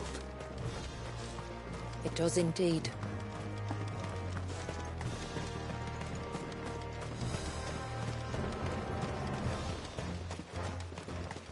Look at all the droplets of water suspended in midair. Where they have remained untouched by time for 80 summers. It's not right. No. It's not.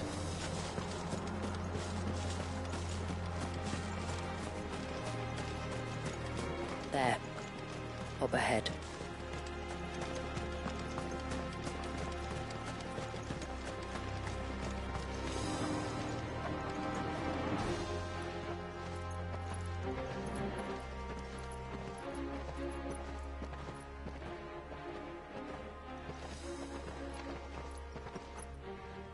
Down in the center.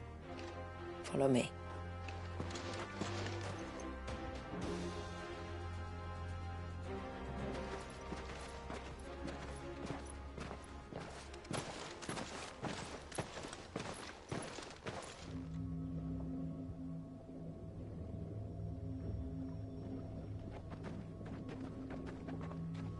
He's still primed. I'll never forget my first priming. The fear. And I was old enough to understand what was happening. One can only imagine how this poor child felt. He is the victim of an unforgivable sin. Committed by people who saw him as nothing but a means to an end. He must be so frightened. Then I'll ease his burden. You don't mean? I'm not going to hurt him. Contrary to the tales, I don't go around killing dominants for no reason. What if I told you there was a way to remove Wallace's icon? I'd tell you you were a madman. It's hard to believe, I know. But it can be done. Though, it isn't without its risks. Part of the icon remains no matter what. So, it might still come to violence. I don't know. It depends on the dominant. I've seen things end well, and I've seen things spiral out of control. But I do know one thing. If we turn our backs on this child, there will be no end to his suffering. And I think that a worse fate than the alternative. Don't you?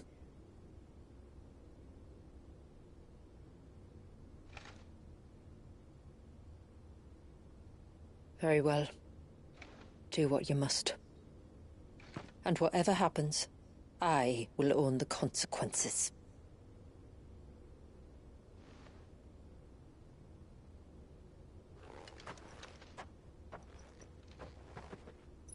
Don't be afraid, little one. Let me bear the weight.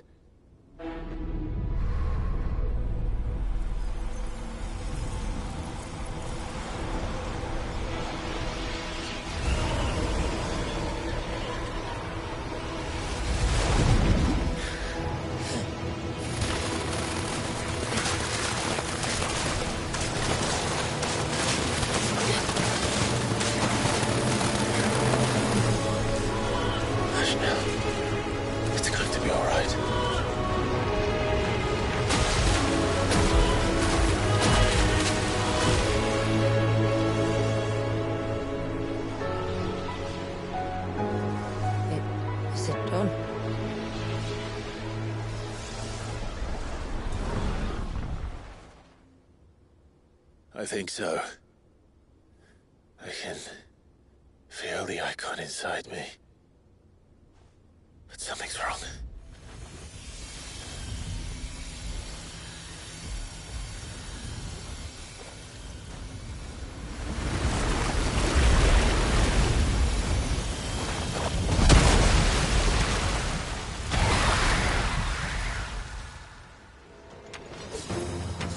He wasn't just afraid.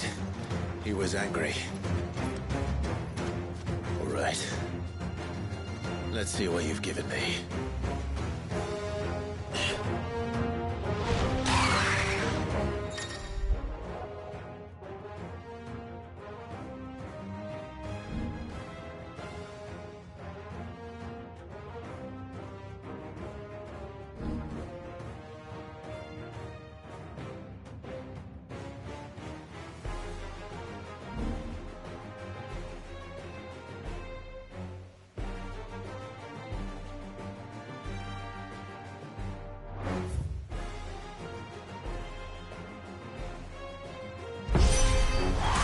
Leviathan! No, just another, but a formidable adversary.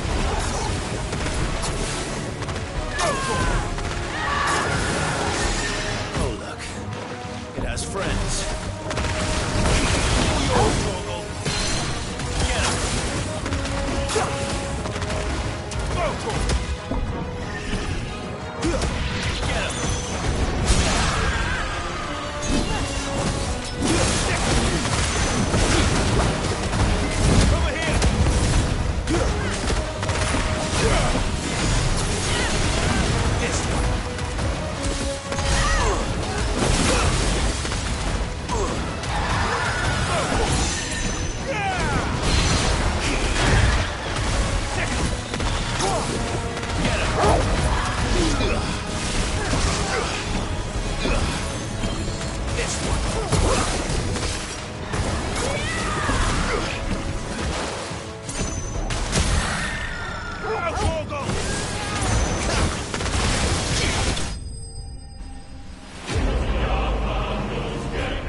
Is everyone all right?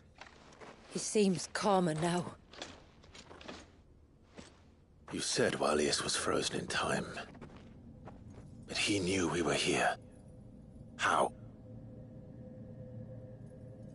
I don't know.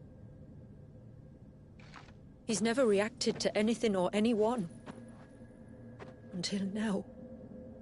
The child has been bound for nigh on a century. If he has been conscious from the first, we must remove the seal at once. It's not that simple. I wish it were, but... there's more to this tale. It would be better if I explained back at the village. I see. Then let's return before it gets dark.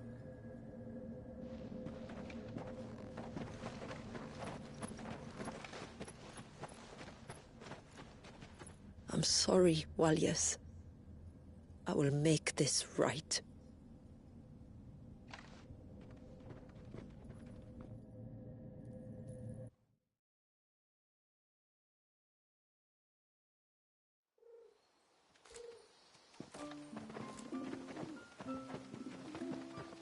So, part of Leviathan is inside you now, is it? Does it hurt? No. Not anymore, anyway. Good. Because I still have need of your strength. If you want to know the rest, we should head to the Witten Hall. Of course.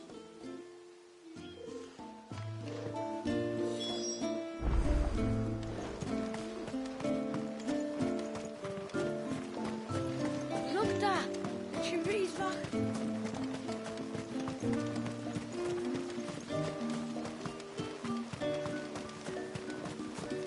The broom is your ward.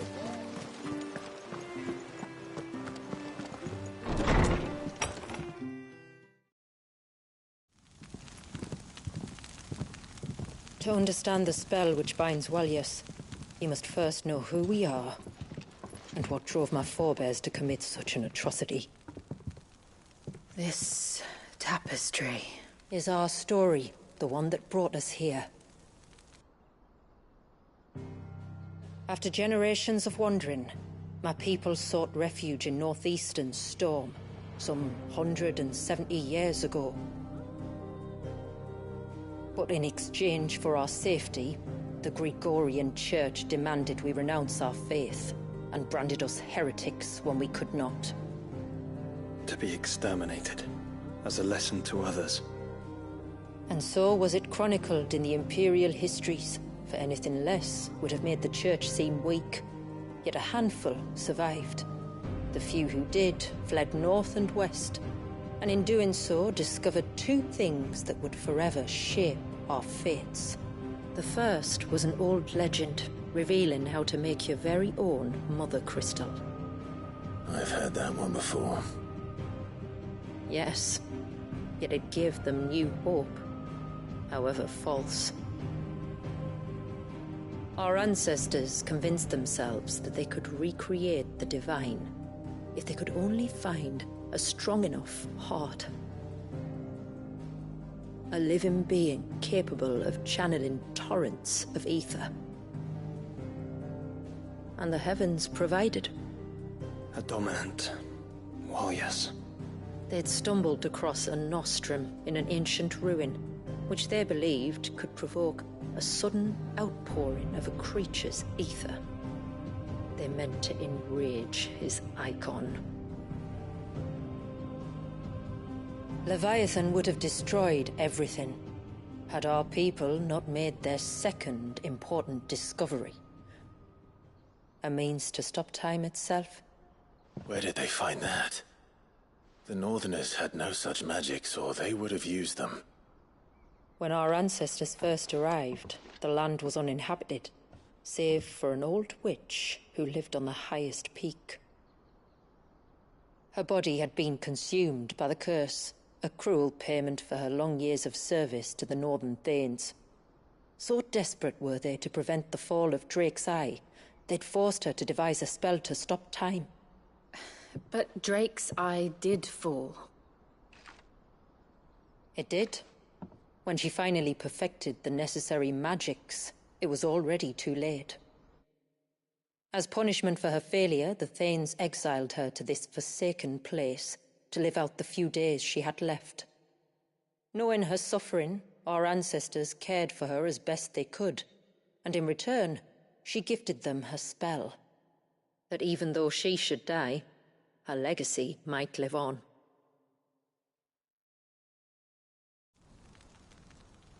So armed with both the knowledge of the ancients and the secrets of time, our ancestors settled upon an ambitious plan. They would create a new Mother Crystal, and enchant it that it might endure for all eternity. Thus would our people's wandering, our suffering, finally end, and prosperity visit us once more. And all it would require was the sacrifice of a single child. A small price to pay, or so they believed. Another victim of man's blind reliance on the Mother Crystals. So we know the seal source. How do we break it and restore the flow of time? Do you recall the dome of light on top of the cliffs to the west? Inside lie the ruins of an old temple. It was there that the witch built the Vare, a conduit of sorts that channels her remaining ether into the surge. But it's been a long time since anyone set foot in the place. And now, there are others who claim it as their own. Then we shall go prepared for a fight. That said, it may be best if one of us stays behind. You think the village could be in danger? We saw the ether flow from Walyas in all directions, but only encountered a single familiar. There will be more. And should even one make its way here, I doubt the walls could hold it back for long. Then I shall stay. The Phoenix will see your people safe, tributary. You have my thanks. Very well. We should depart at once. I fear time may no longer be a luxury we can afford.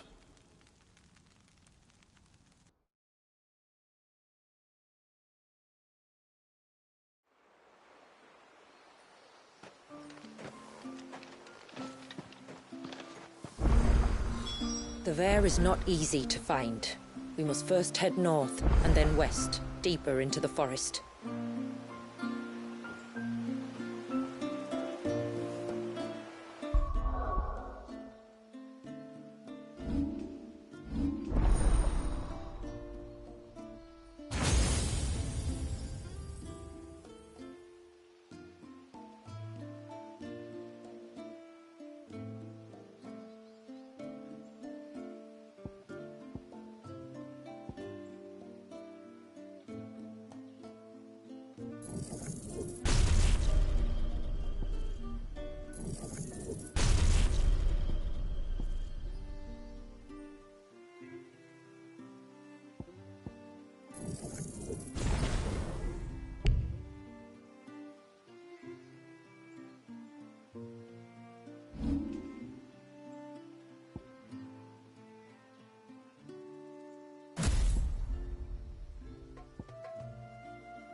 There is a matter with which I would beg your aid.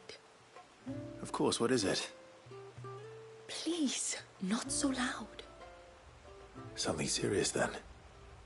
Yes. I think we might have company. I was passing by the low gate when I saw a figure moving among the trees up on the cloak. At first, I thought it must have been you or your brother, so I didn't say anything, but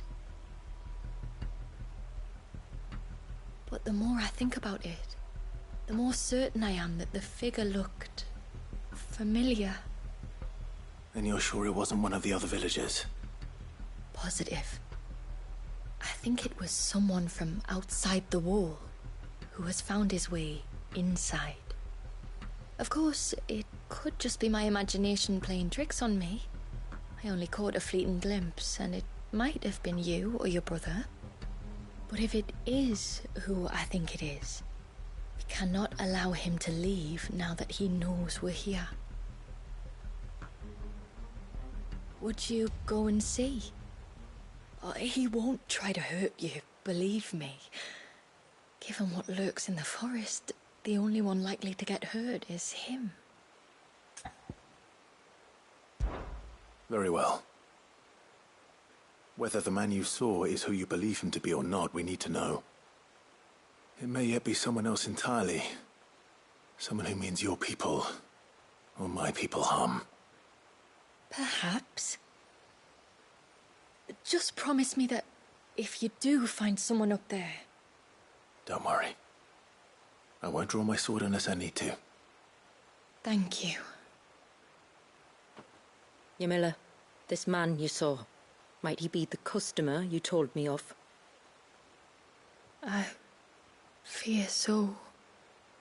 The customer? I'll explain later. Come on.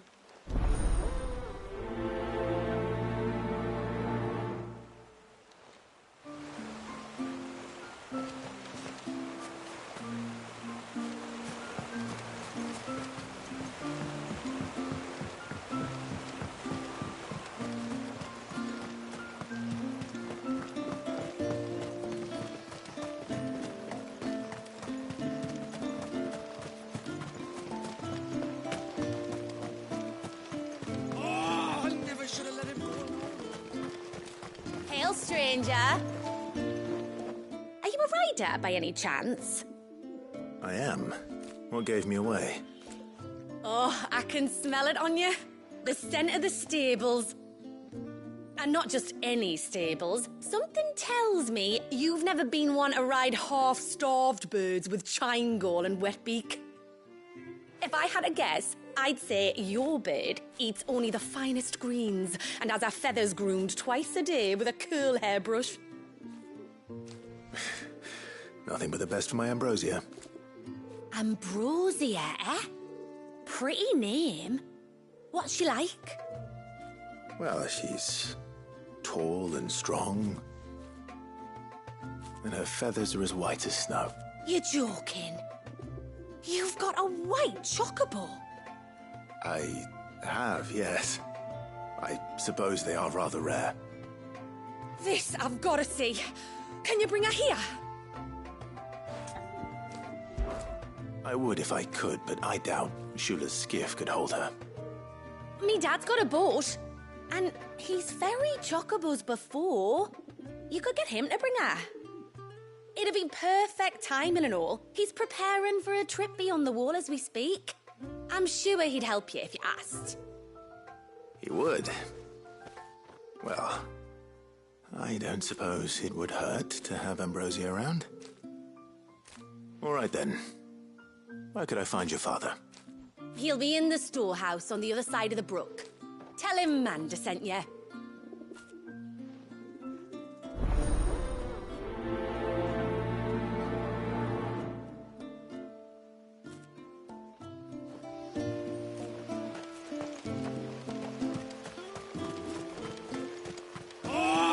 I should have let him go alone.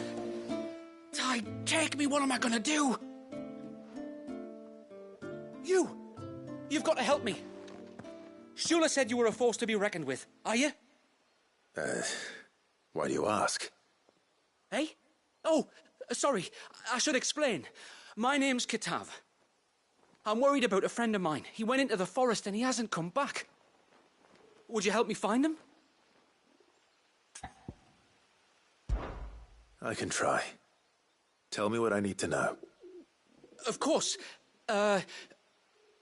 You know about the glamour our ancestors cast to keep this place hidden, right? Shula told us about it, yes. Right. So you know the cairns we use to maintain the spell? Well, it's me and my friend's job to maintain them. If it weren't for the likes of us, it would have faded years ago. So your friend went into the forest to visit one of these cairns? Aye, that's right. He said he was going down to Father's Fell. There are 2 cairns out that way, one by the banks of the Swift Run and another near the Winged Wains, the ships in the forest. All right. How will I know this friend of yours? His name's Nassef. He's about my height, but clean-shaven. If you could track him down and see that he's come to no harm, I'd be much obliged. I'll search the village, just in case anyone's seen him, and meet you back here. Very well.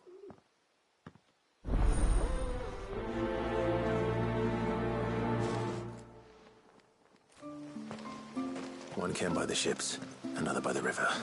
Better get moving. Bastard things.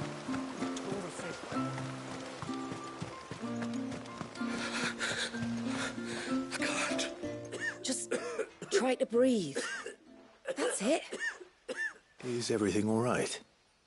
Ah, you're the outsider. I'm Fannet, healer by trade. And this is Talor, one of my patients. He took ill not long after you arrived. Nothing too serious, I hope. I hope so too, But? This affliction, it's like nothing I've ever seen before. He complains of feeling chilled to the bone, but there's no fever to go with it. And my most powerful antalgic hasn't done a thing to ease the pain in his chest. I'm starting to wonder if his condition might require a different kind of treatment altogether. Shula said that you were here to help us. You couldn't help me, could you? I'd be happy to. If I can. You can, don't worry. All I need you to do is speak to Talor's son, Pavat, over at the forge, and ask if he knows what his father was up to before he came down sick. Something must have caused this, and I want to find out what. The trouble is, Talor's too weak to speak, and I can't leave his side for long. So while you talk to Pavat, I'll pay his wife word a quick visit, just in case she knows anything. All right.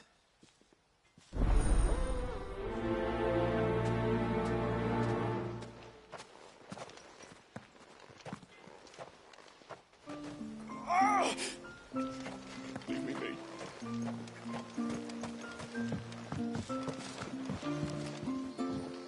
You one of the outsiders, then? I am. Shula invited me. Are you Manda's father? I am. Got you running errands for her already, has she? She's asked to see my chocobo, but I'd need your help and your boat to bring her here. Or you could just say no. Honestly, that girl and her birds, she'll be growing feathers soon enough. Well, truth be told, I didn't take the idea seriously at first. But thinking about it, it would make it easier to get around if I had Ambrosia here. Can you help? Well, if you're sure that's what you want. The tributary says we're to treat you lot as we would each other. So, if you need me to ferry your bird over, then that's what I'll do. Still, they don't take the water easily. I'll need you to bring us a mimic gourd or two to keep her calm on the journey over. And, where would I find one of those? Oh, don't ask me. It's been years since I last brought a chocobo across the bay, and I'm told the world's changed a fair bit since then. Where do you usually get your stable supplies from? Well, the man who made Ambrosia's tack lived in Martha's Rest, and if I remember correctly, he traded in chocobo feed too. So I suppose I'll go and ask him. I'll be sailing over to Northreach soon to pick up some supplies. While I do that, you collect your bird and your gourd, and then meet me by the shore. Just don't take too long, all right? It's a mimic gourd you need, or your bird will panic as soon as the first wave hits. Bring both to the shore near North. Will you be back soon? You've still got to tell me everything else.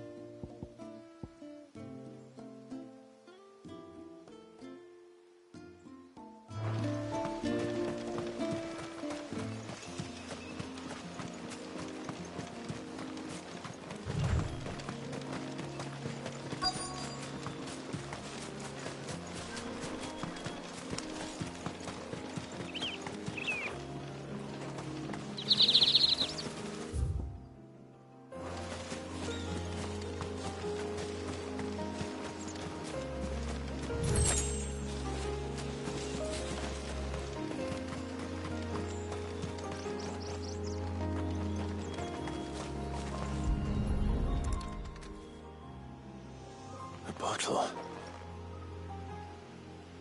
Breath of the Arbor. Perfume from Sunbrag. Looks expensive, too. Who's there? Stop!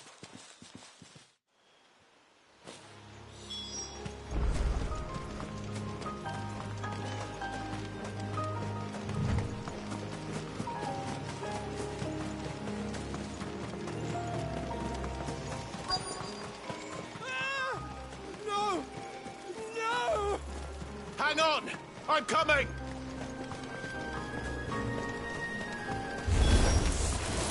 Don't eat me! I'll give you that one, I swear! Stand back. I'll handle this.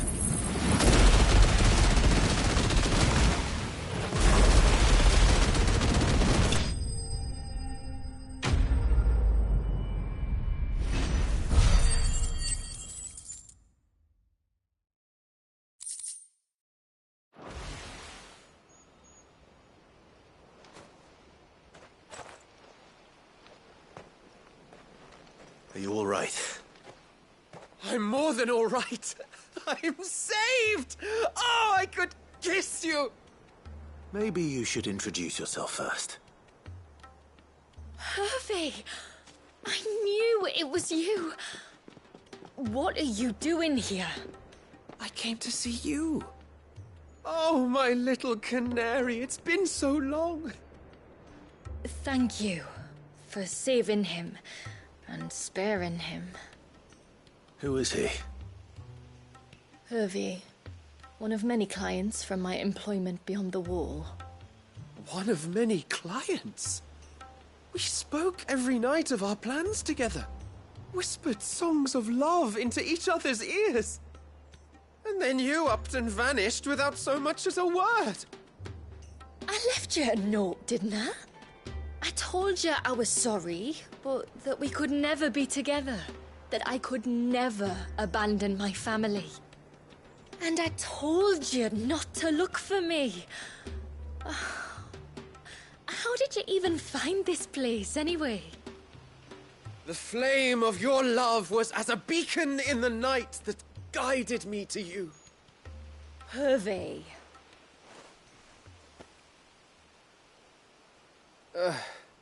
I was walking by the coast near Northreach when I saw a lady who looked like you. Eyes like the ocean. Hair like the driven snow. The next moment, she and her companions were jumping in a skiff and sailing out towards the wave. So I, borrowed the nearest boat and started rowing. It must have been Shula bringing us here. So what? You rowed, found and knows how many leagues across the bay, simply because you saw a woman with white hair. And as I did, the skies changed from a dull and hopeless grey to a bright and benevolent blue. That was when I knew for certain that my little canary was close. Oh, why did you come? You should have forgotten me, as I tried to forget you.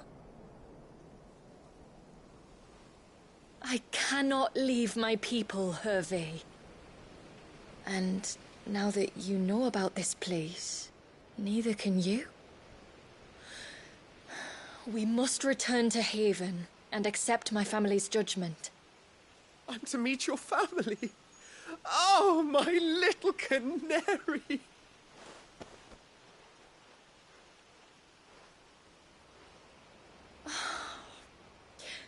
Please, come and see me later. You did as I asked, and you must be rewarded for it. But first, follow me, Hervey. To the end of the world and beyond.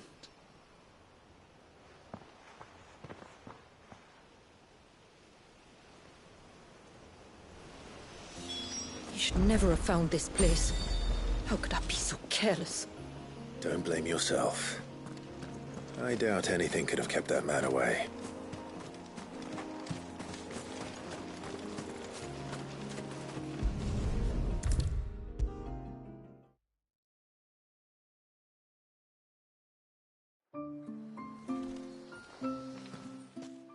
Forgive me. There's nothing to forgive. You two met at the Vale, I take it. When I worked there, yes. To earn the coin that my people need to survive.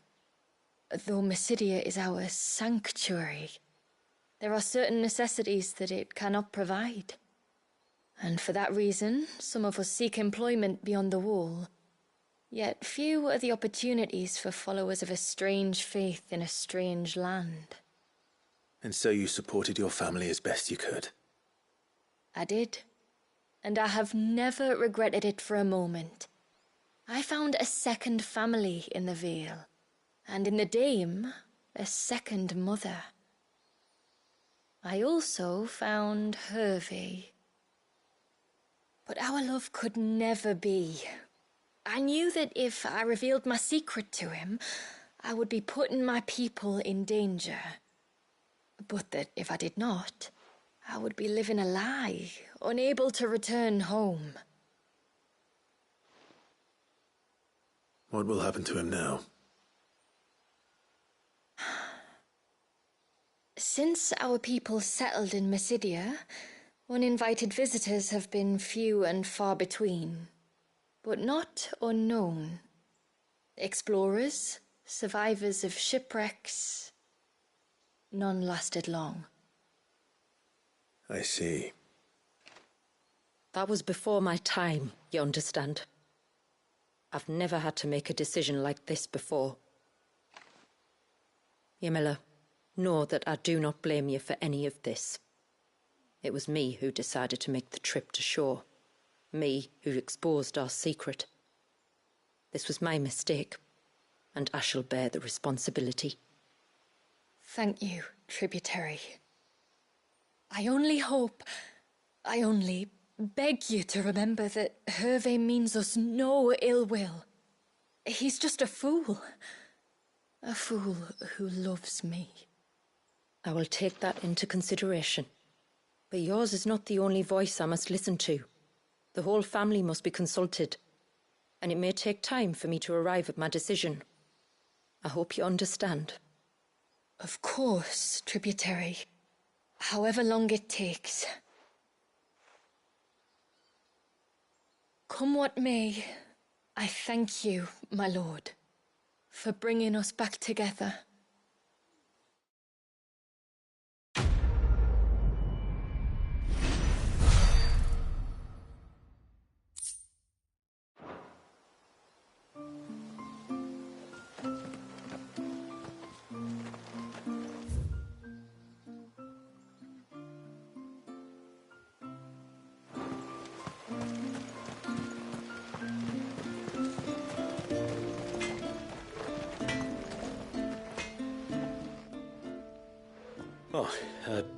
Do you need something? I do, though not from the forge. Fanit asked me to speak with you. She's looking into the cause of your father's illness and wondered if you could shed any light on the matter. I see. Sorry. She shouldn't have dragged you into this. It's no trouble, really. Tell me, did your father do anything out of the ordinary before he fell ill? Not that I know of. But then I hardly see him. He's always out and about, like. Well, at least he was. Suppose he might have been a bit more fidgety than usual, but apart from that... When you say out and about, where does he usually go?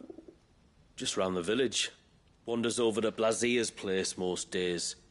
He's a fisher who lives on the other side of the fount. They're old friends. Maybe he knows something I don't. Maybe. I'll go and speak with him. Yes?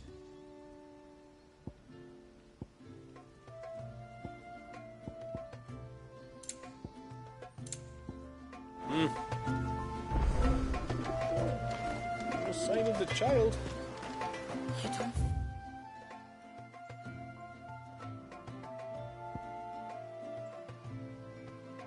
Please.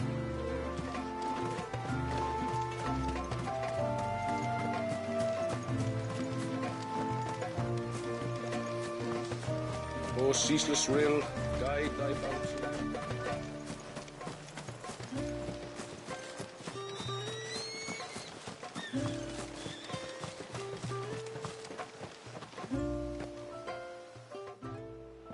Greetings, stranger. What can I do for you? Your name is Blazir, is it not? Pavad tells me you're a friend of his father's, and that the two of you may have spent some time together prior to his illness. His illness? Talor's never been ill a day in his life. I don't know why he'd start now. Oh, Fanny doesn't know either. It was she who asked me to look into his recent behavior on the off chance it might explain how his condition arose. Oh, I suppose there was something that struck me as a bit odd. He kept asking about the woods. Did you see anything strange on your way back from the shore? Are you certain? Do you swear? That kind of thing. I didn't, of course. But he wouldn't let it go.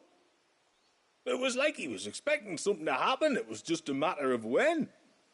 Not that I know what. But he never told me anyway. Well, that certainly does sound unusual. And it might just be what Fannet is looking for. Thank you. Don't mention it. Oh, and when you say Talor, wish him the best from me, eh? Let's see what the healer makes of this.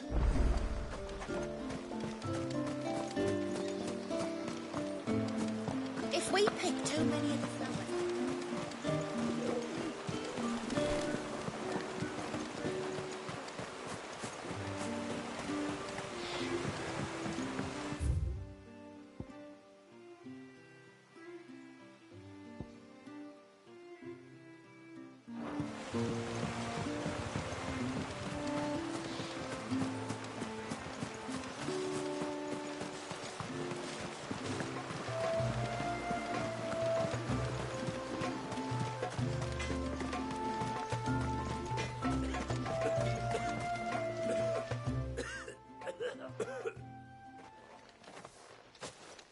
I spoke with Werder, but she couldn't tell me anything. Did you have any better luck? Nothing conclusive. But there was one thing. Blazir, the fisherman, told me that Talor had taken a sudden interest in the forest of late. He kept asking him if he'd seen anything unusual there on his way back from the coast, but never let on what exactly he was expecting him to have seen. The forest between here and the coast. Surely not. But then... I can't say for sure. But I think Talor's illness might have some connection to the Tomberries. You may have encountered them during your time here. The small, scaly beastmen. And you think they may have caused Talor's illness? I do. At least in a way. And if I'm right, it's no wonder the treatments I've been trying didn't work. Oh, I know it's a lot to ask, but would you go down into Father's Fell for me?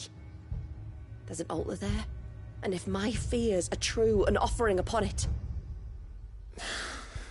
What is going on here? Please, I'll explain everything when you return, but time flows fast. I beg you, make haste for Father's Fell and take the offering from the altar. Talor's life may depend on it. Very well.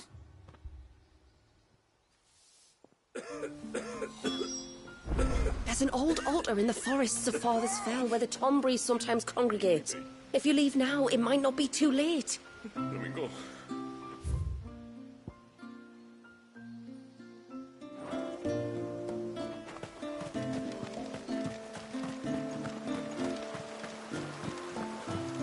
Bastard things.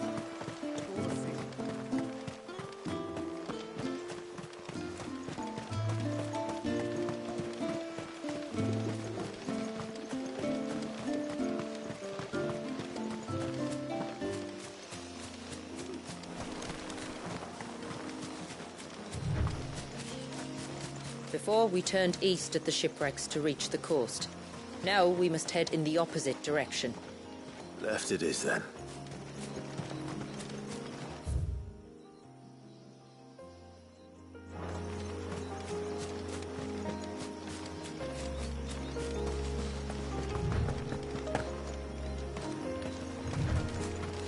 If there's one thing I know about beastmen, is that they love to hide in the dark.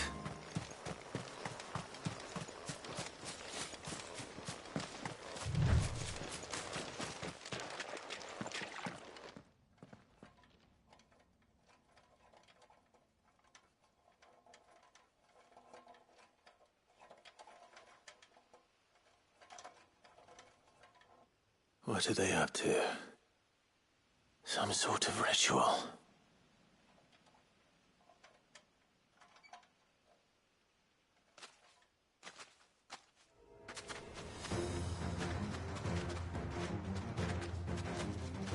Sorry to disturb you. This one! Over here!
Let's see what's on this altar, then.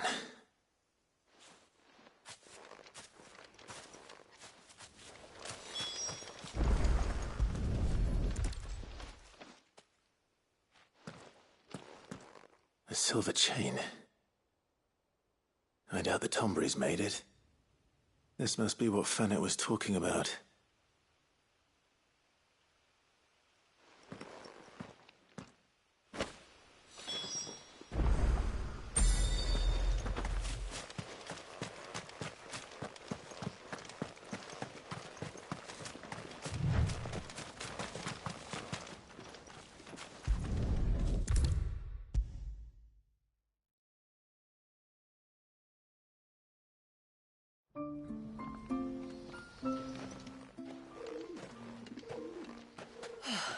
You're back. Well, did you find anything? I did. This silver chain. I knew it. Well, I'm still none the wiser. Forgive me. This chain. It's a Gregorian Maternoster. Worn by men of the faith. What's it doing here? And why would the Tomberries be praying to it? To understand that, you need to understand what the Tomberries are. They feed on hatred and suffering. And some say that if you render them an offering, some token of grievance against your fellow man, they will put a curse upon him. So you think someone's put a Tomberry curse on Talor? I can't say for sure. Truth be told, I always assumed it was an old wives' tale. But given his fear of the forest and the presence of the chain on the altar, I don't know what else to think. Does Talor have any enemies in the village? Anyone who would nurse such a grudge? No, I believe the one who left the chain at the altar was Talor himself. I beg your pardon? But there's more to the tale, you see. It's said that if you attempt to curse a soul that has returned to the sea already, your ire has nowhere to go but back to its source. You're saying he cursed himself? In trying to curse another, aye. When my father was younger, he was one of the few permitted to venture beyond the wall on trading expeditions. He told us that when he journeyed to Sanbreque, he'd wear that chain to disguise his true beliefs, lest Griega's faithful turn their cudgels on him. Did they ever catch him in his deception? Might that explain the ill will he bears someone? Not that he ever told me. Come now. Let's not waste time speculating about Talor's past. We need to focus on the present, and that means finding a way to break the curse. All right. If there's anything I can do to help, let me know. Thank you. I shall. Aye, and thanks for going to all this trouble. Here, it's not much, but I want you to have this. We call it an adder stone. It's a gatherer's charm. Reacts to certain rare minerals we use in crafting. Makes them ring out like a bell, stuff you'd have no chance of spotting otherwise. If you find anything, see that you bring it back to me. I can make you some decent gear with it. If you're interested, like. I am, thank you. And I'll be sure to pay you a visit. Until then, I wish your father a swift recovery.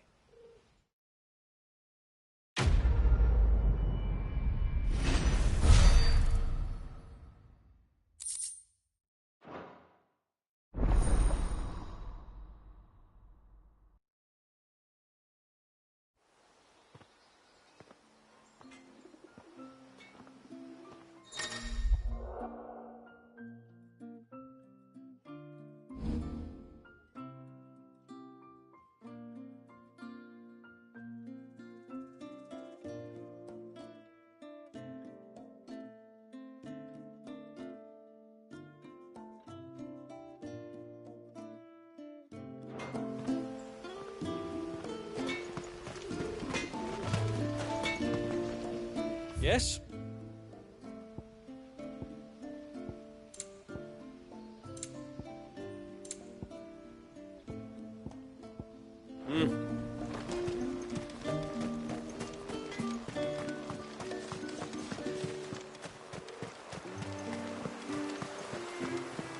Bastard things.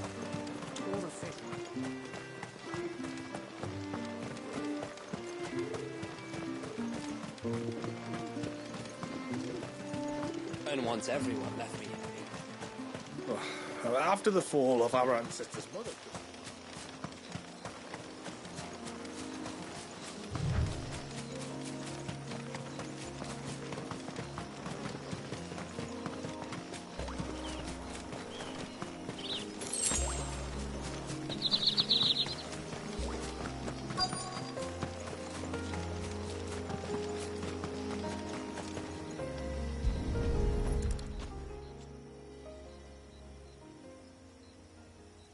Well, here's the cairn.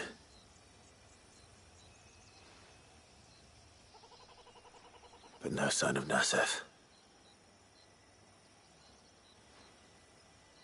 To the riverbank, then.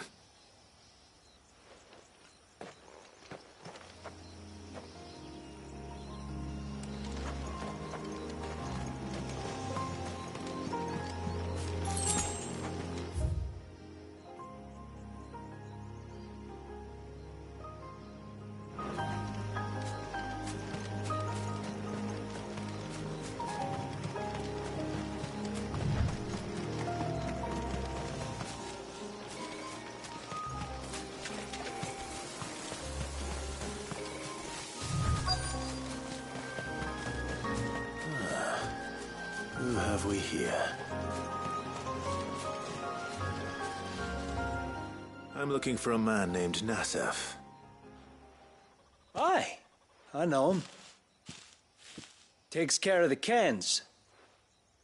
Wait, you didn't think I was him, did you? Sorry, mate, I'm just out to gym myself a few ibexes. What do you want with the lad, anyway? His friend, Katav, asked me to look for him. Apparently he ventured out to work on one of these cairns and didn't return. Well, that is a worry. You're a hunter, yes? You must know the woods as well as anyone. Can you think where he might have gone? There's a bridge further down the path. Blasted thing got washed away a few moons back. Our carpenter only recently had time to rebuild it. But if I remember rightly, there is another cairn on the far side. Maybe he decided to visit that one while he was here. Maybe. It's worth a look, certainly. Thank you. Don't mention it. I'll keep an eye out too. Perhaps he just got delayed or something. Let's hope so.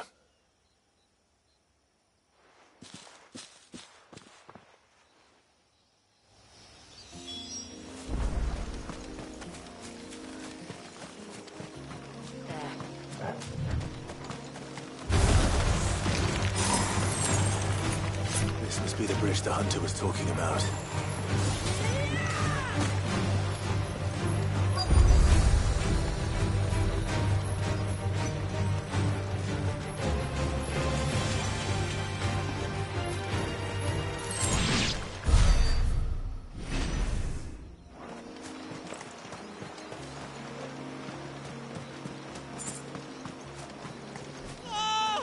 Stay away, damn you! Hold on!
Oh, thank you.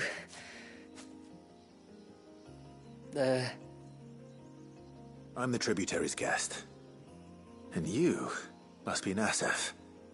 I am? But how do you know that? Your friend Katav asked me to look for you when you didn't return. Ah, I'm sorry. I was so focused on attuning the cairn, I didn't see those creatures come until it was too late. How exactly do they work? Oh, there are crystals inside. They're what keeps the glamour going. Should the ether cease to flow through too many of them, our shroud would quickly unravel. It's my job to make sure that doesn't happen. And an important job it is. But you'll struggle to do it if you're dead. You need to take more care. Yeah, no arguments there. The truth is, me and Katav usually work together, watching each other's backs like. But when we heard outsiders were coming, we split up to get the job done faster, so things would be perfect for your arrival. Stupid, I know. So you found him then? Not before the local fauna did. My arrival seemed to put them off their dinner. Mustn't have been hungry after all. Expect you'll be wanting someone to escort you back to the village then, Nassef. Woods are full of nasties today. When you're next in Haven, be sure to come and see us. You saved my life. It's only right I repay you. If you insist. Take care now.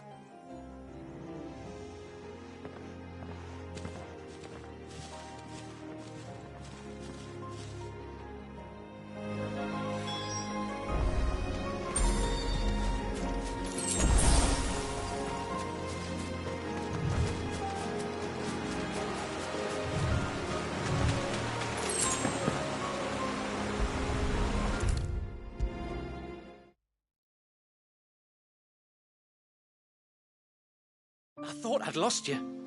But you saw to it that I was found. Thank you.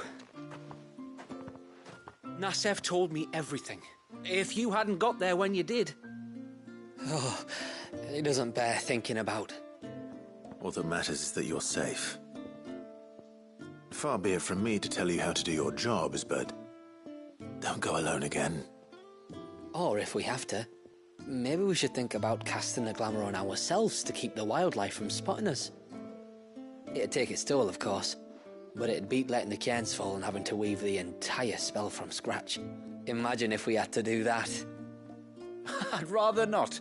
We'd only succeed in adding 2 new piles of stone to the collection. Your bearers? That we are, thank the tides. The others can't attune to the crystals in the cairns the same way we can. I reckon this place would be doomed without us. So, you do this work for the good of your people? Not because... We're forced to. No.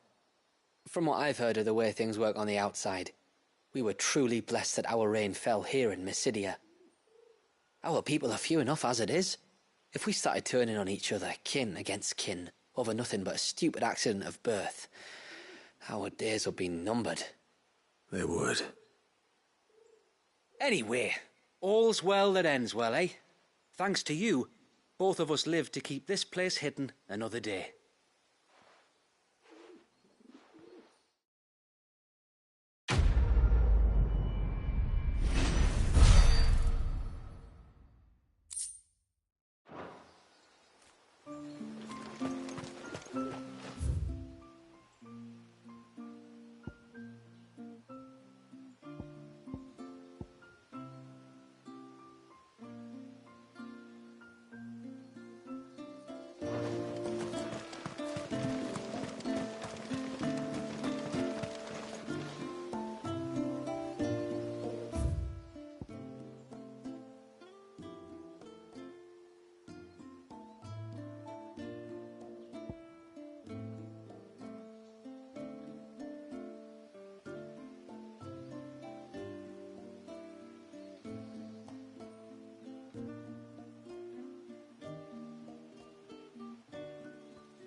We've got a few rooms going spare now. You want a bed for the night? Speak to Martha. I remember you. You're the one who saved Whiteheart. How's the old girl doing? She's very well. Thank you. Oh, don't thank me. You're the one who saved her. Anyway, what brings you to the rest today? I was hoping to purchase a Mimit gourd. And I thought you might be able to tell me where I could find one. Oh, reckon I could do better than that. Just so happens, I've got a whole carload of the blasted things. Not a buyer in sight. Really? Aye, you'd be doing me a favor taking a few off my hands before they turn to mush. But just be on the lookout for wild birds, eh? Don't want them chasing after you like they did me. I will. And thank you. Oh, you're very welcome. Any friend of Whiteheart is a friend of mine. And in times like these, friends have got to stick together. We certainly do. To Northreach, then. Wouldn't want to keep Anders' father waiting. Founder only knows what I'm going to do with all these gourds. Hollow them out and make lanterns, maybe.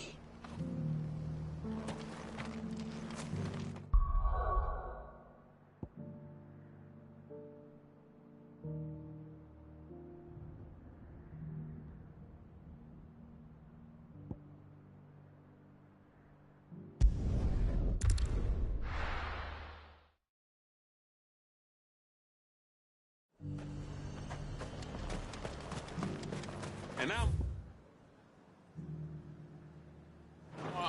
garrison today.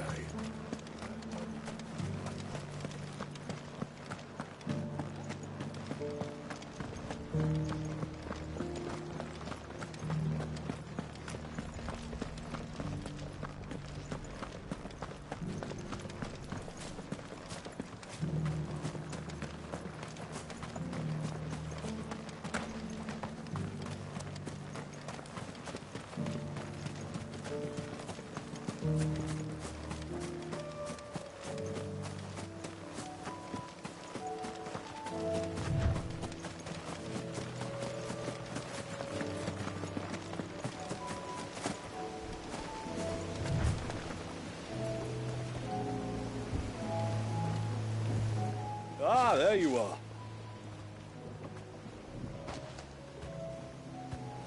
And this must be Ambrosia, was it? Oh, she's a real beauty, isn't she?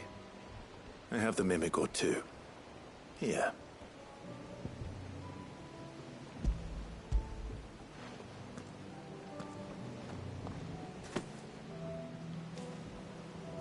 Thank you kindly. Soon as she's gobbled this up, we'll set sail. We're going to take a little trip across the bay now, Ambrosia. Don't worry. You'll be all right.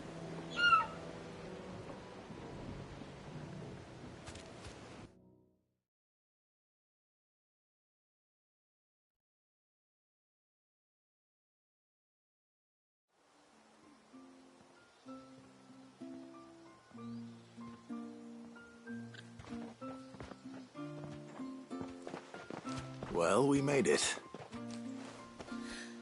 You didn't all?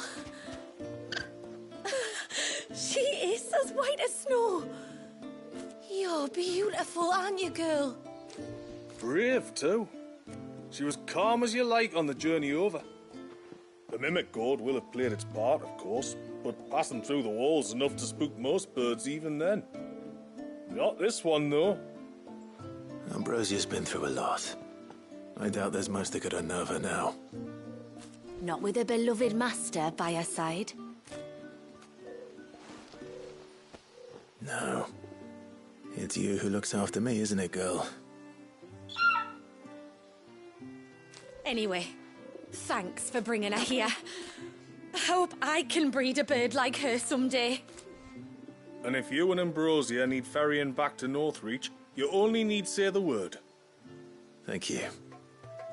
But I think we might explore Mysidia together. What do you say, Ambrosia?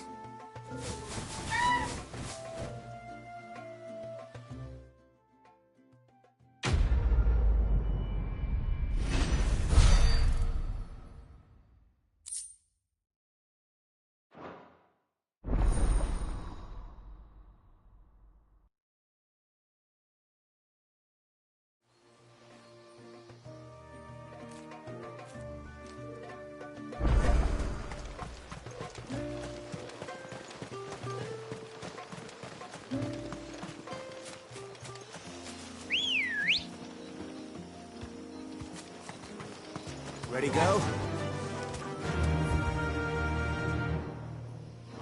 Faster!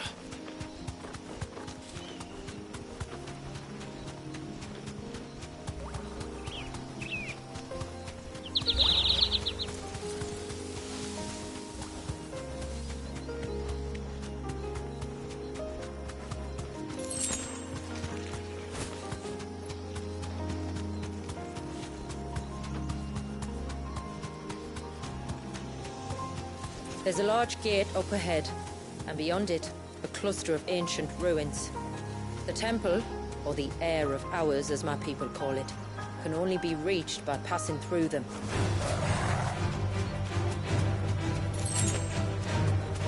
The forest is crawling with life, most of it hungry, which is why we make sure this gate stays shut. And why you carry that impressive-looking axe, I presume? Noticed her, have you?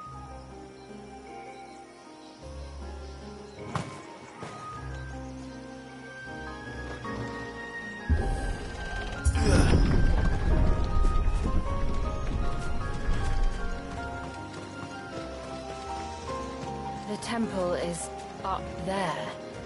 Don't worry. Those cliffs aren't the only way to the top.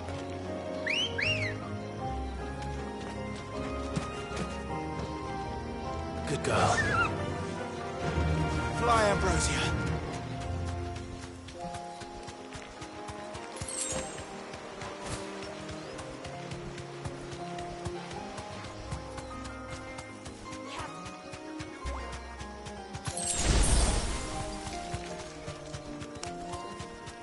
Are these the ruins? Yes. As far as we can tell, they're part of the same complex as the temple itself. To think of all the people who must once have lived here.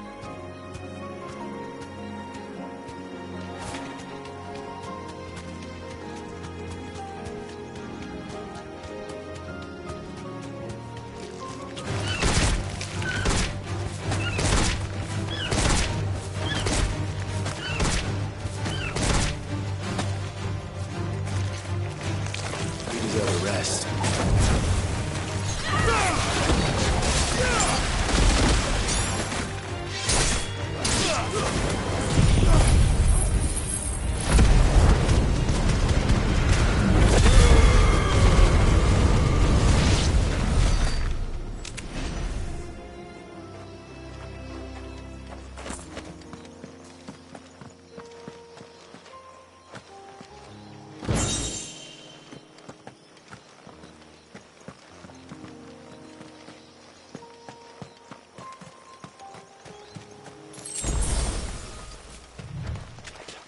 These remind me of home.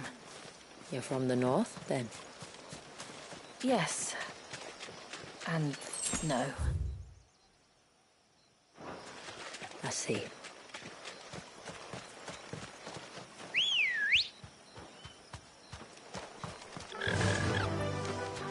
Run like the wind. No mistakes.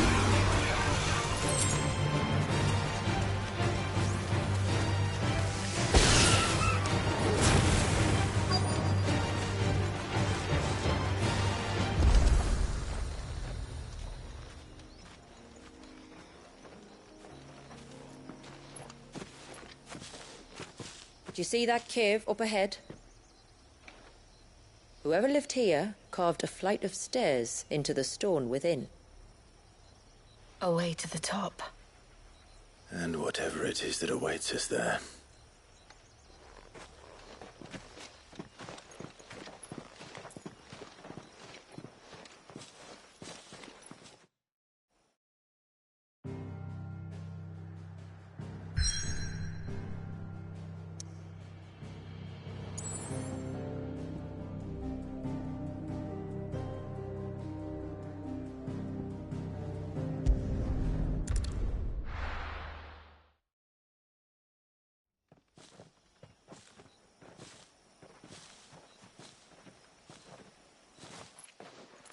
There. The temple that time forgot.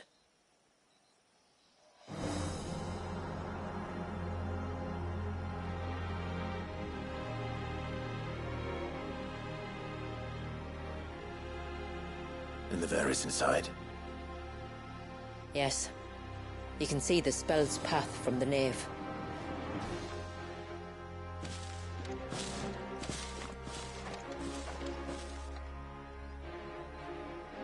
What is it?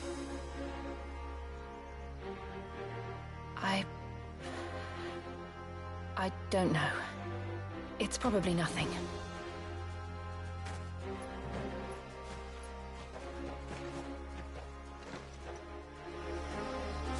Forgive me, but why build the Ver here?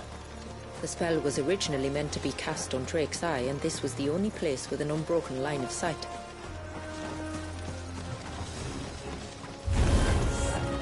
Tomberries like to think these ruins are their own.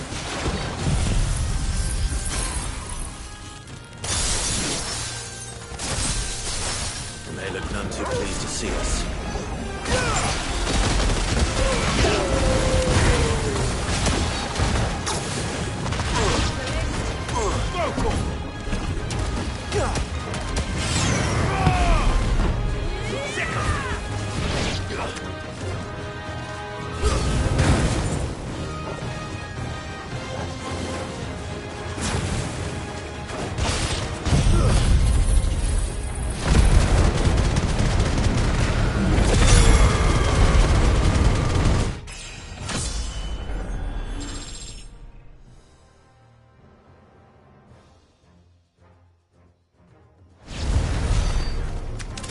While our numbers dwindle, theirs seem only to increase, as if they were feeding off our suffering.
Could this be their leader? You're more than welcome to ask.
That could have been worse, I suppose.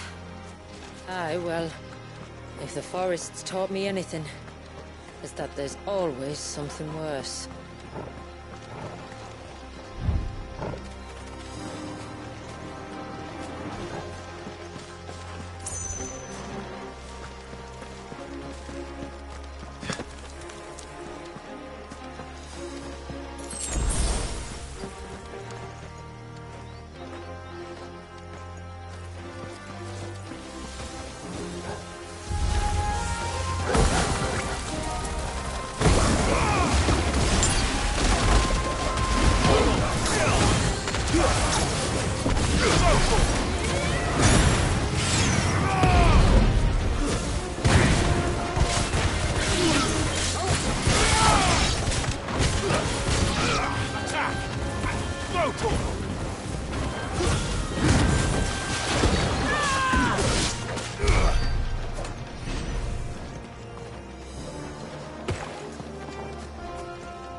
Just inside the dome, yes. But it's what's out here that worries me.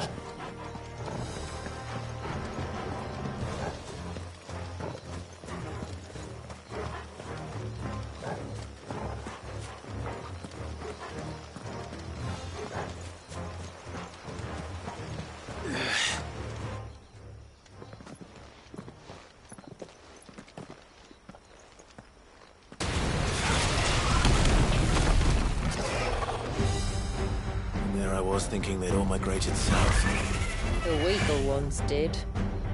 The weaker ones? Did you hear that, Sid?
finished.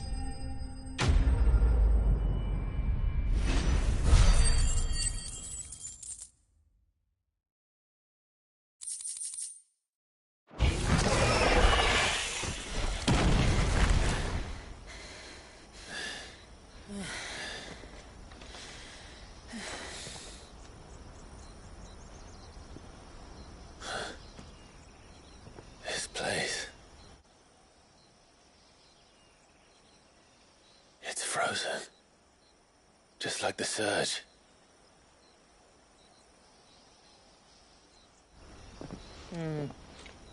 Another of my ancestors' sins. Shall we?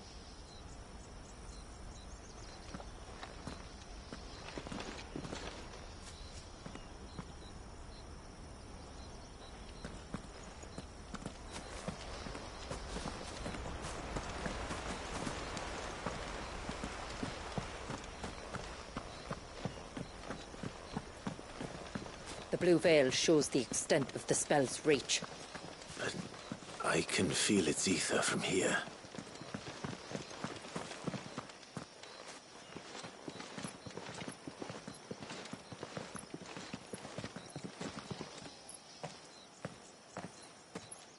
Shula, wait.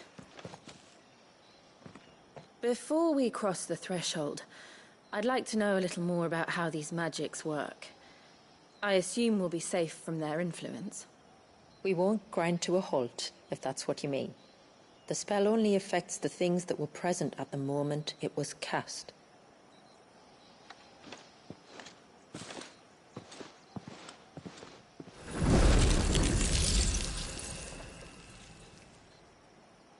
You see?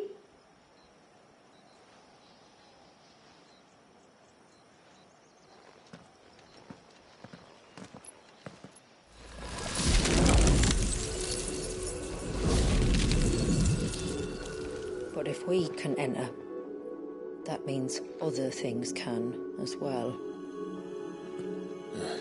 Like the ones we saw on the way here. And worse, probably.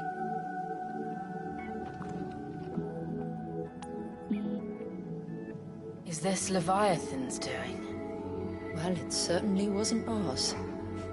When he realized my ancestors were attempting to cast a spell from here, he made to destroy the temple. And almost did by the looks of it.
This one.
Imagine what this place must have been like before the attack. This would have been a hall of worship. There was something similar in my father's keep. The priests would deliver their sermons from the dais. Your father?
path is clear. One last climb, then.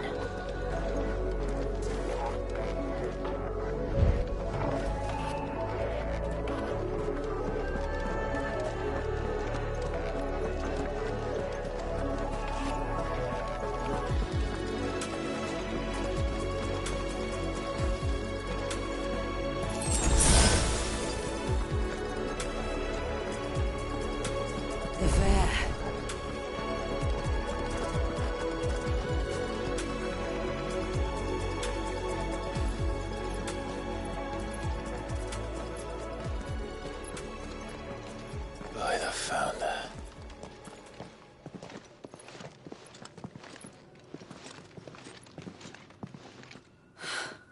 It's just as I thought. Jill, does this ether not feel somehow? Familiar, yes. I sensed it the moment we arrived, though I wasn't sure until now. You can feel it too, can't you, Clive? She's calling us. You don't mean the witch? I do. Though she was more than that. Much more. She was a dominant. A dominant who once commanded the icon that now resides in both me and Clive. Of course. I don't know why I didn't see it. Who else would have the power to freeze time? None other than Shiva herself.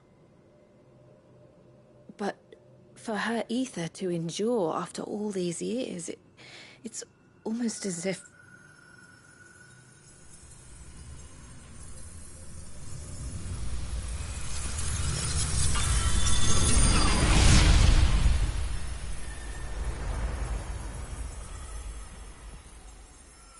As if she shared it with another, just as Torgal shared in my ice.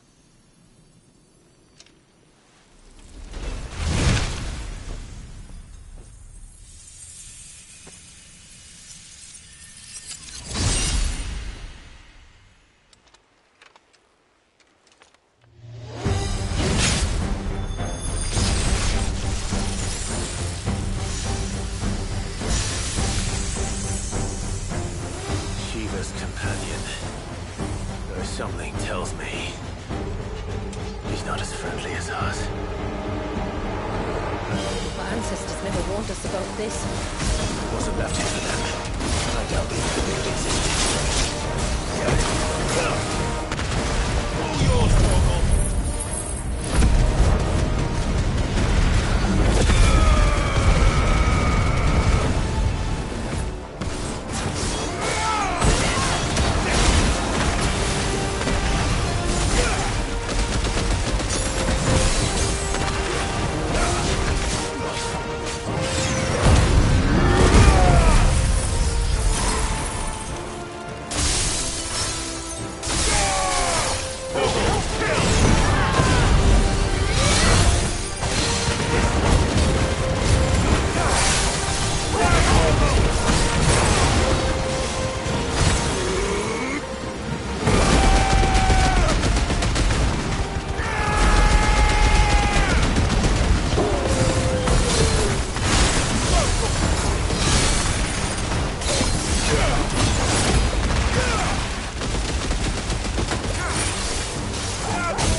It would sooner die than fail its mistress.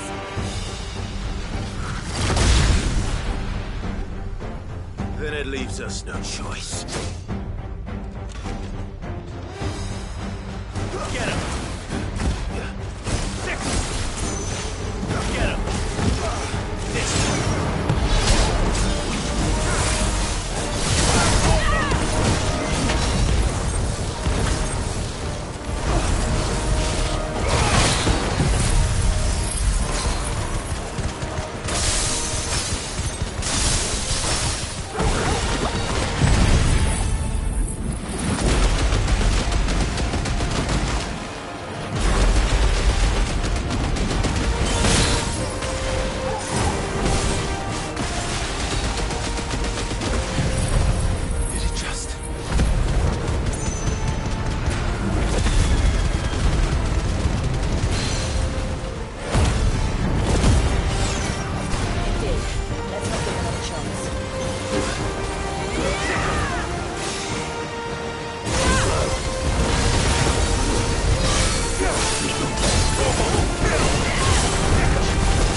Now let's destroy it. And put an end to this. Wait. The spell must be weakened, not undone. Isn't that what we came here for? Did you ever stop to wonder what might happen to the tidal surge if I unraveled the whole spell at once? I didn't think so. This is going to require a bit more finesse. From wind and light, water and earth, let the silent palm of mine ice.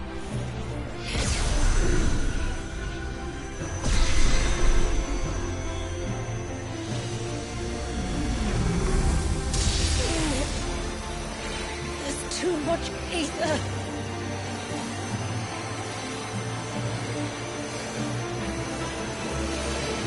Here. Let me help. Let us help.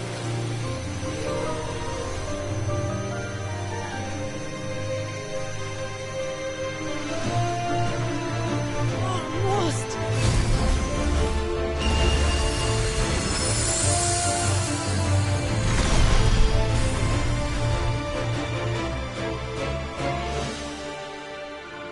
Did it work? I think so. The thread connecting this place to the child should be broken. Meaning Walyas should finally be...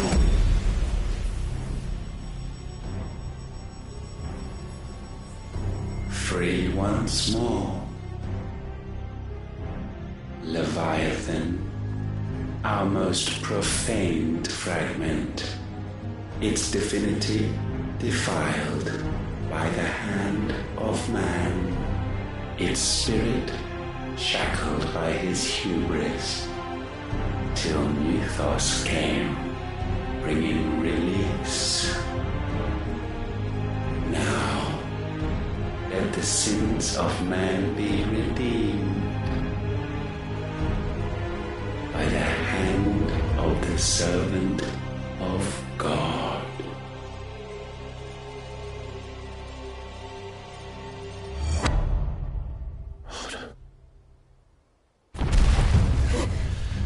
Damn it.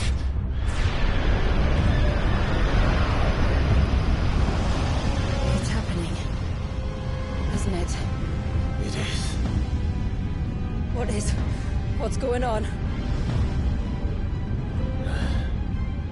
Precisely what we feared. Leviathan is out of control.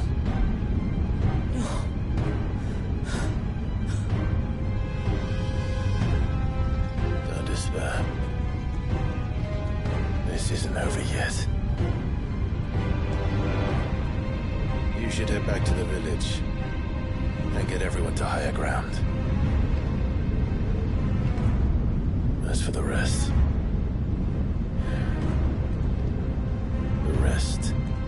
Ifrit will handle.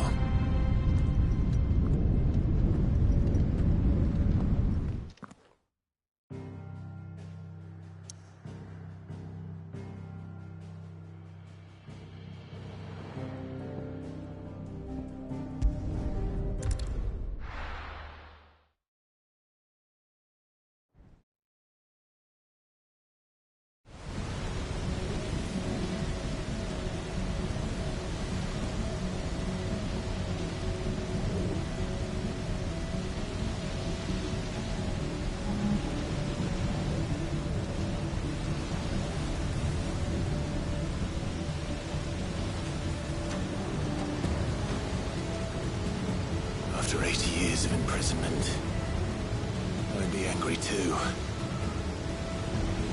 But I can't let it end like this, Walyas. It's time for you to come home.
All right.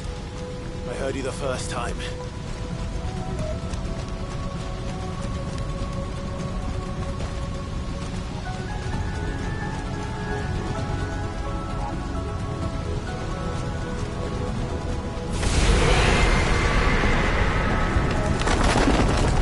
I'm not here to hurt you, Wallius!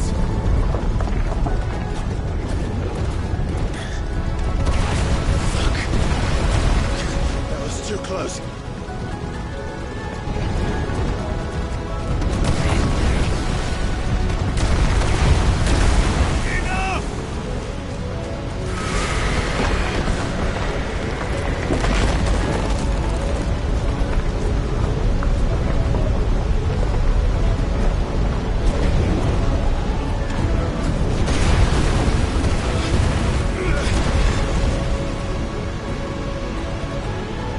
Come on then. No more hiding.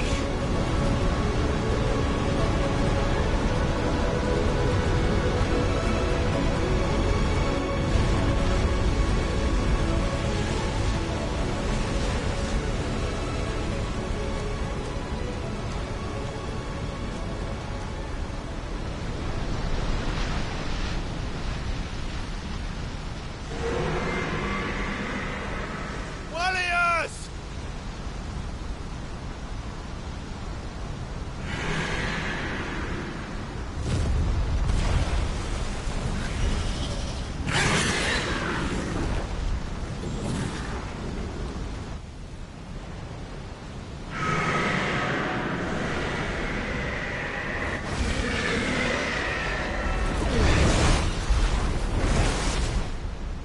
This isn't what I wanted! I only hope you can forgive me.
This has gone on long enough!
Not this time.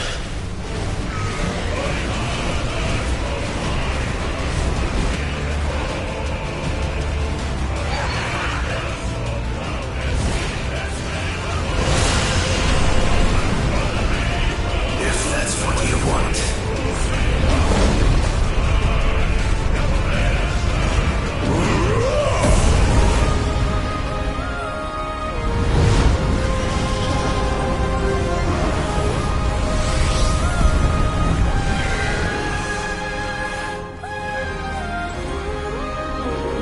You've had your fun, Leviathan.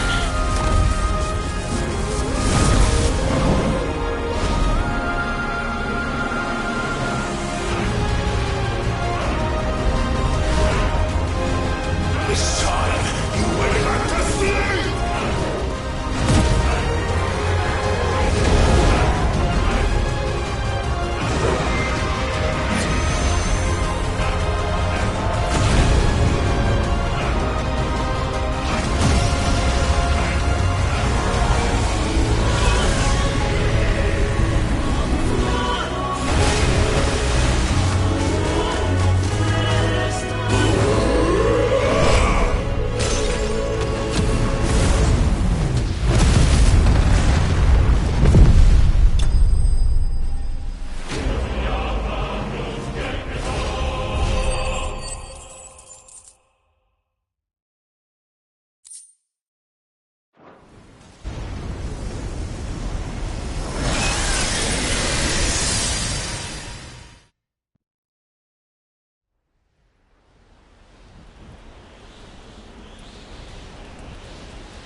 Now that was quite a tantrum.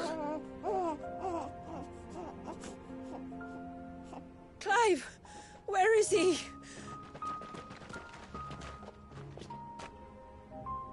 Well, yes.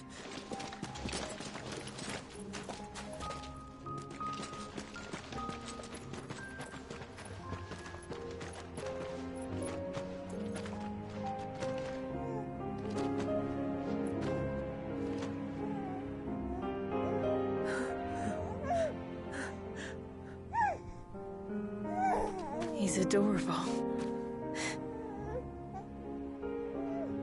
He is now. But did you see him a few moments ago? Clive, I don't know how to thank you.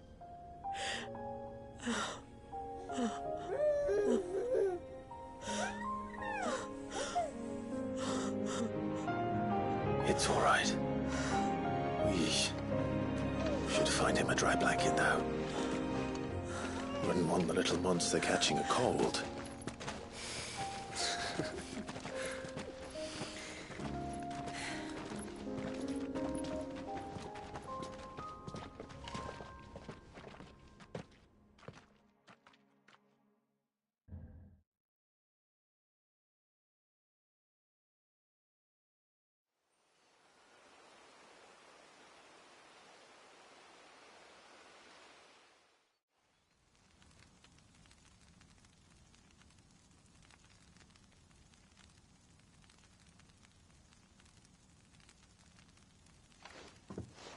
There. He's finally asleep. The poor thing had a long day. That makes two of us. So, what happens now? Now? Now, we make things right. How? By providing Walyas what he was denied. A place to learn and grow. A family to love and protect him. So that one day, when the wounds in his heart and mind have finally healed, he might decide for himself how he'd like to live the rest of his life. But until then, I'll stay by his side, come what may. Then he's a lucky boy. And not only because he'll have the best warrior this side of the belt to teach him the battle axe. She'll do her best. Shula. The beast that threatened your home is tamed. The empire that threatened your people toppled. Might it not be time to cast off your ancestors' glamour and retake your place in the Twins? Perhaps. It's not as if we have the crystals to maintain the wall much longer. But are we truly safe? Is the world truly ready to accept us for who we are and what we believe? If I remember rightly, you and yours still choose to remain hidden, do you not? We do. Well, your people will always be welcome in Haven, regardless. As will yours in the hideaway. We're allies now. If there's anything you need from us, supplies, food, equipment, do not hesitate to ask. It's kind of you to offer. But we'll manage, just as we always have. Besides, I suspect you'll be needing everything at your disposal if you're going to save the world.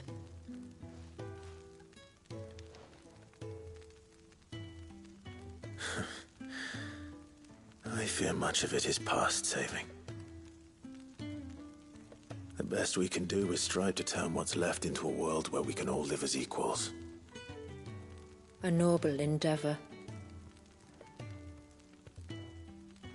And there'll be a place in this world for us, will there? For Walyas? For everyone. I swear it. Then we shall be waiting. Until the tides bear you back to shore.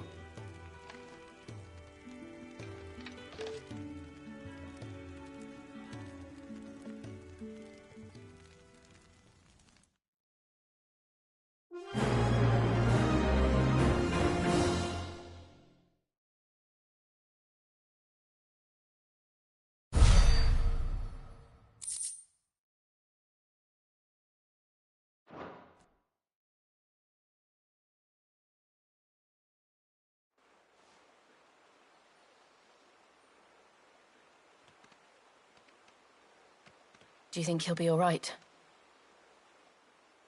Well, yes. Only time will tell. But I can certainly think of worse places to spend one's childhood. The Moats of Water are a fine people, and they will take good care of him.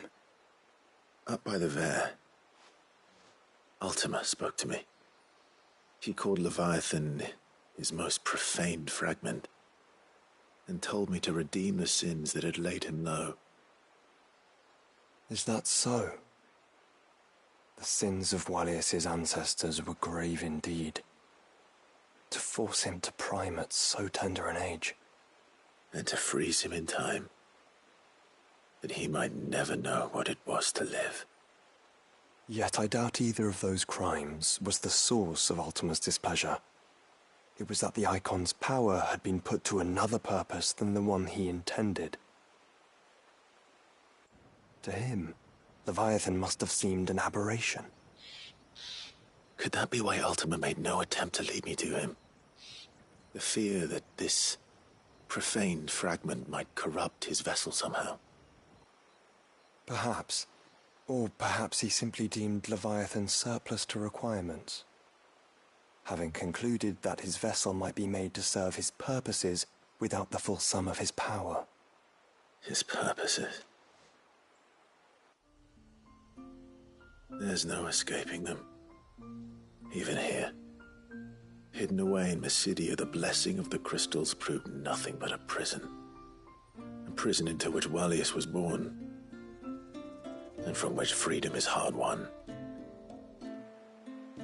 If the world doesn't change, if we don't change it, he'll end up suffering the same fate as every dominant who came before him. Then we must change it. That we must. And we shall.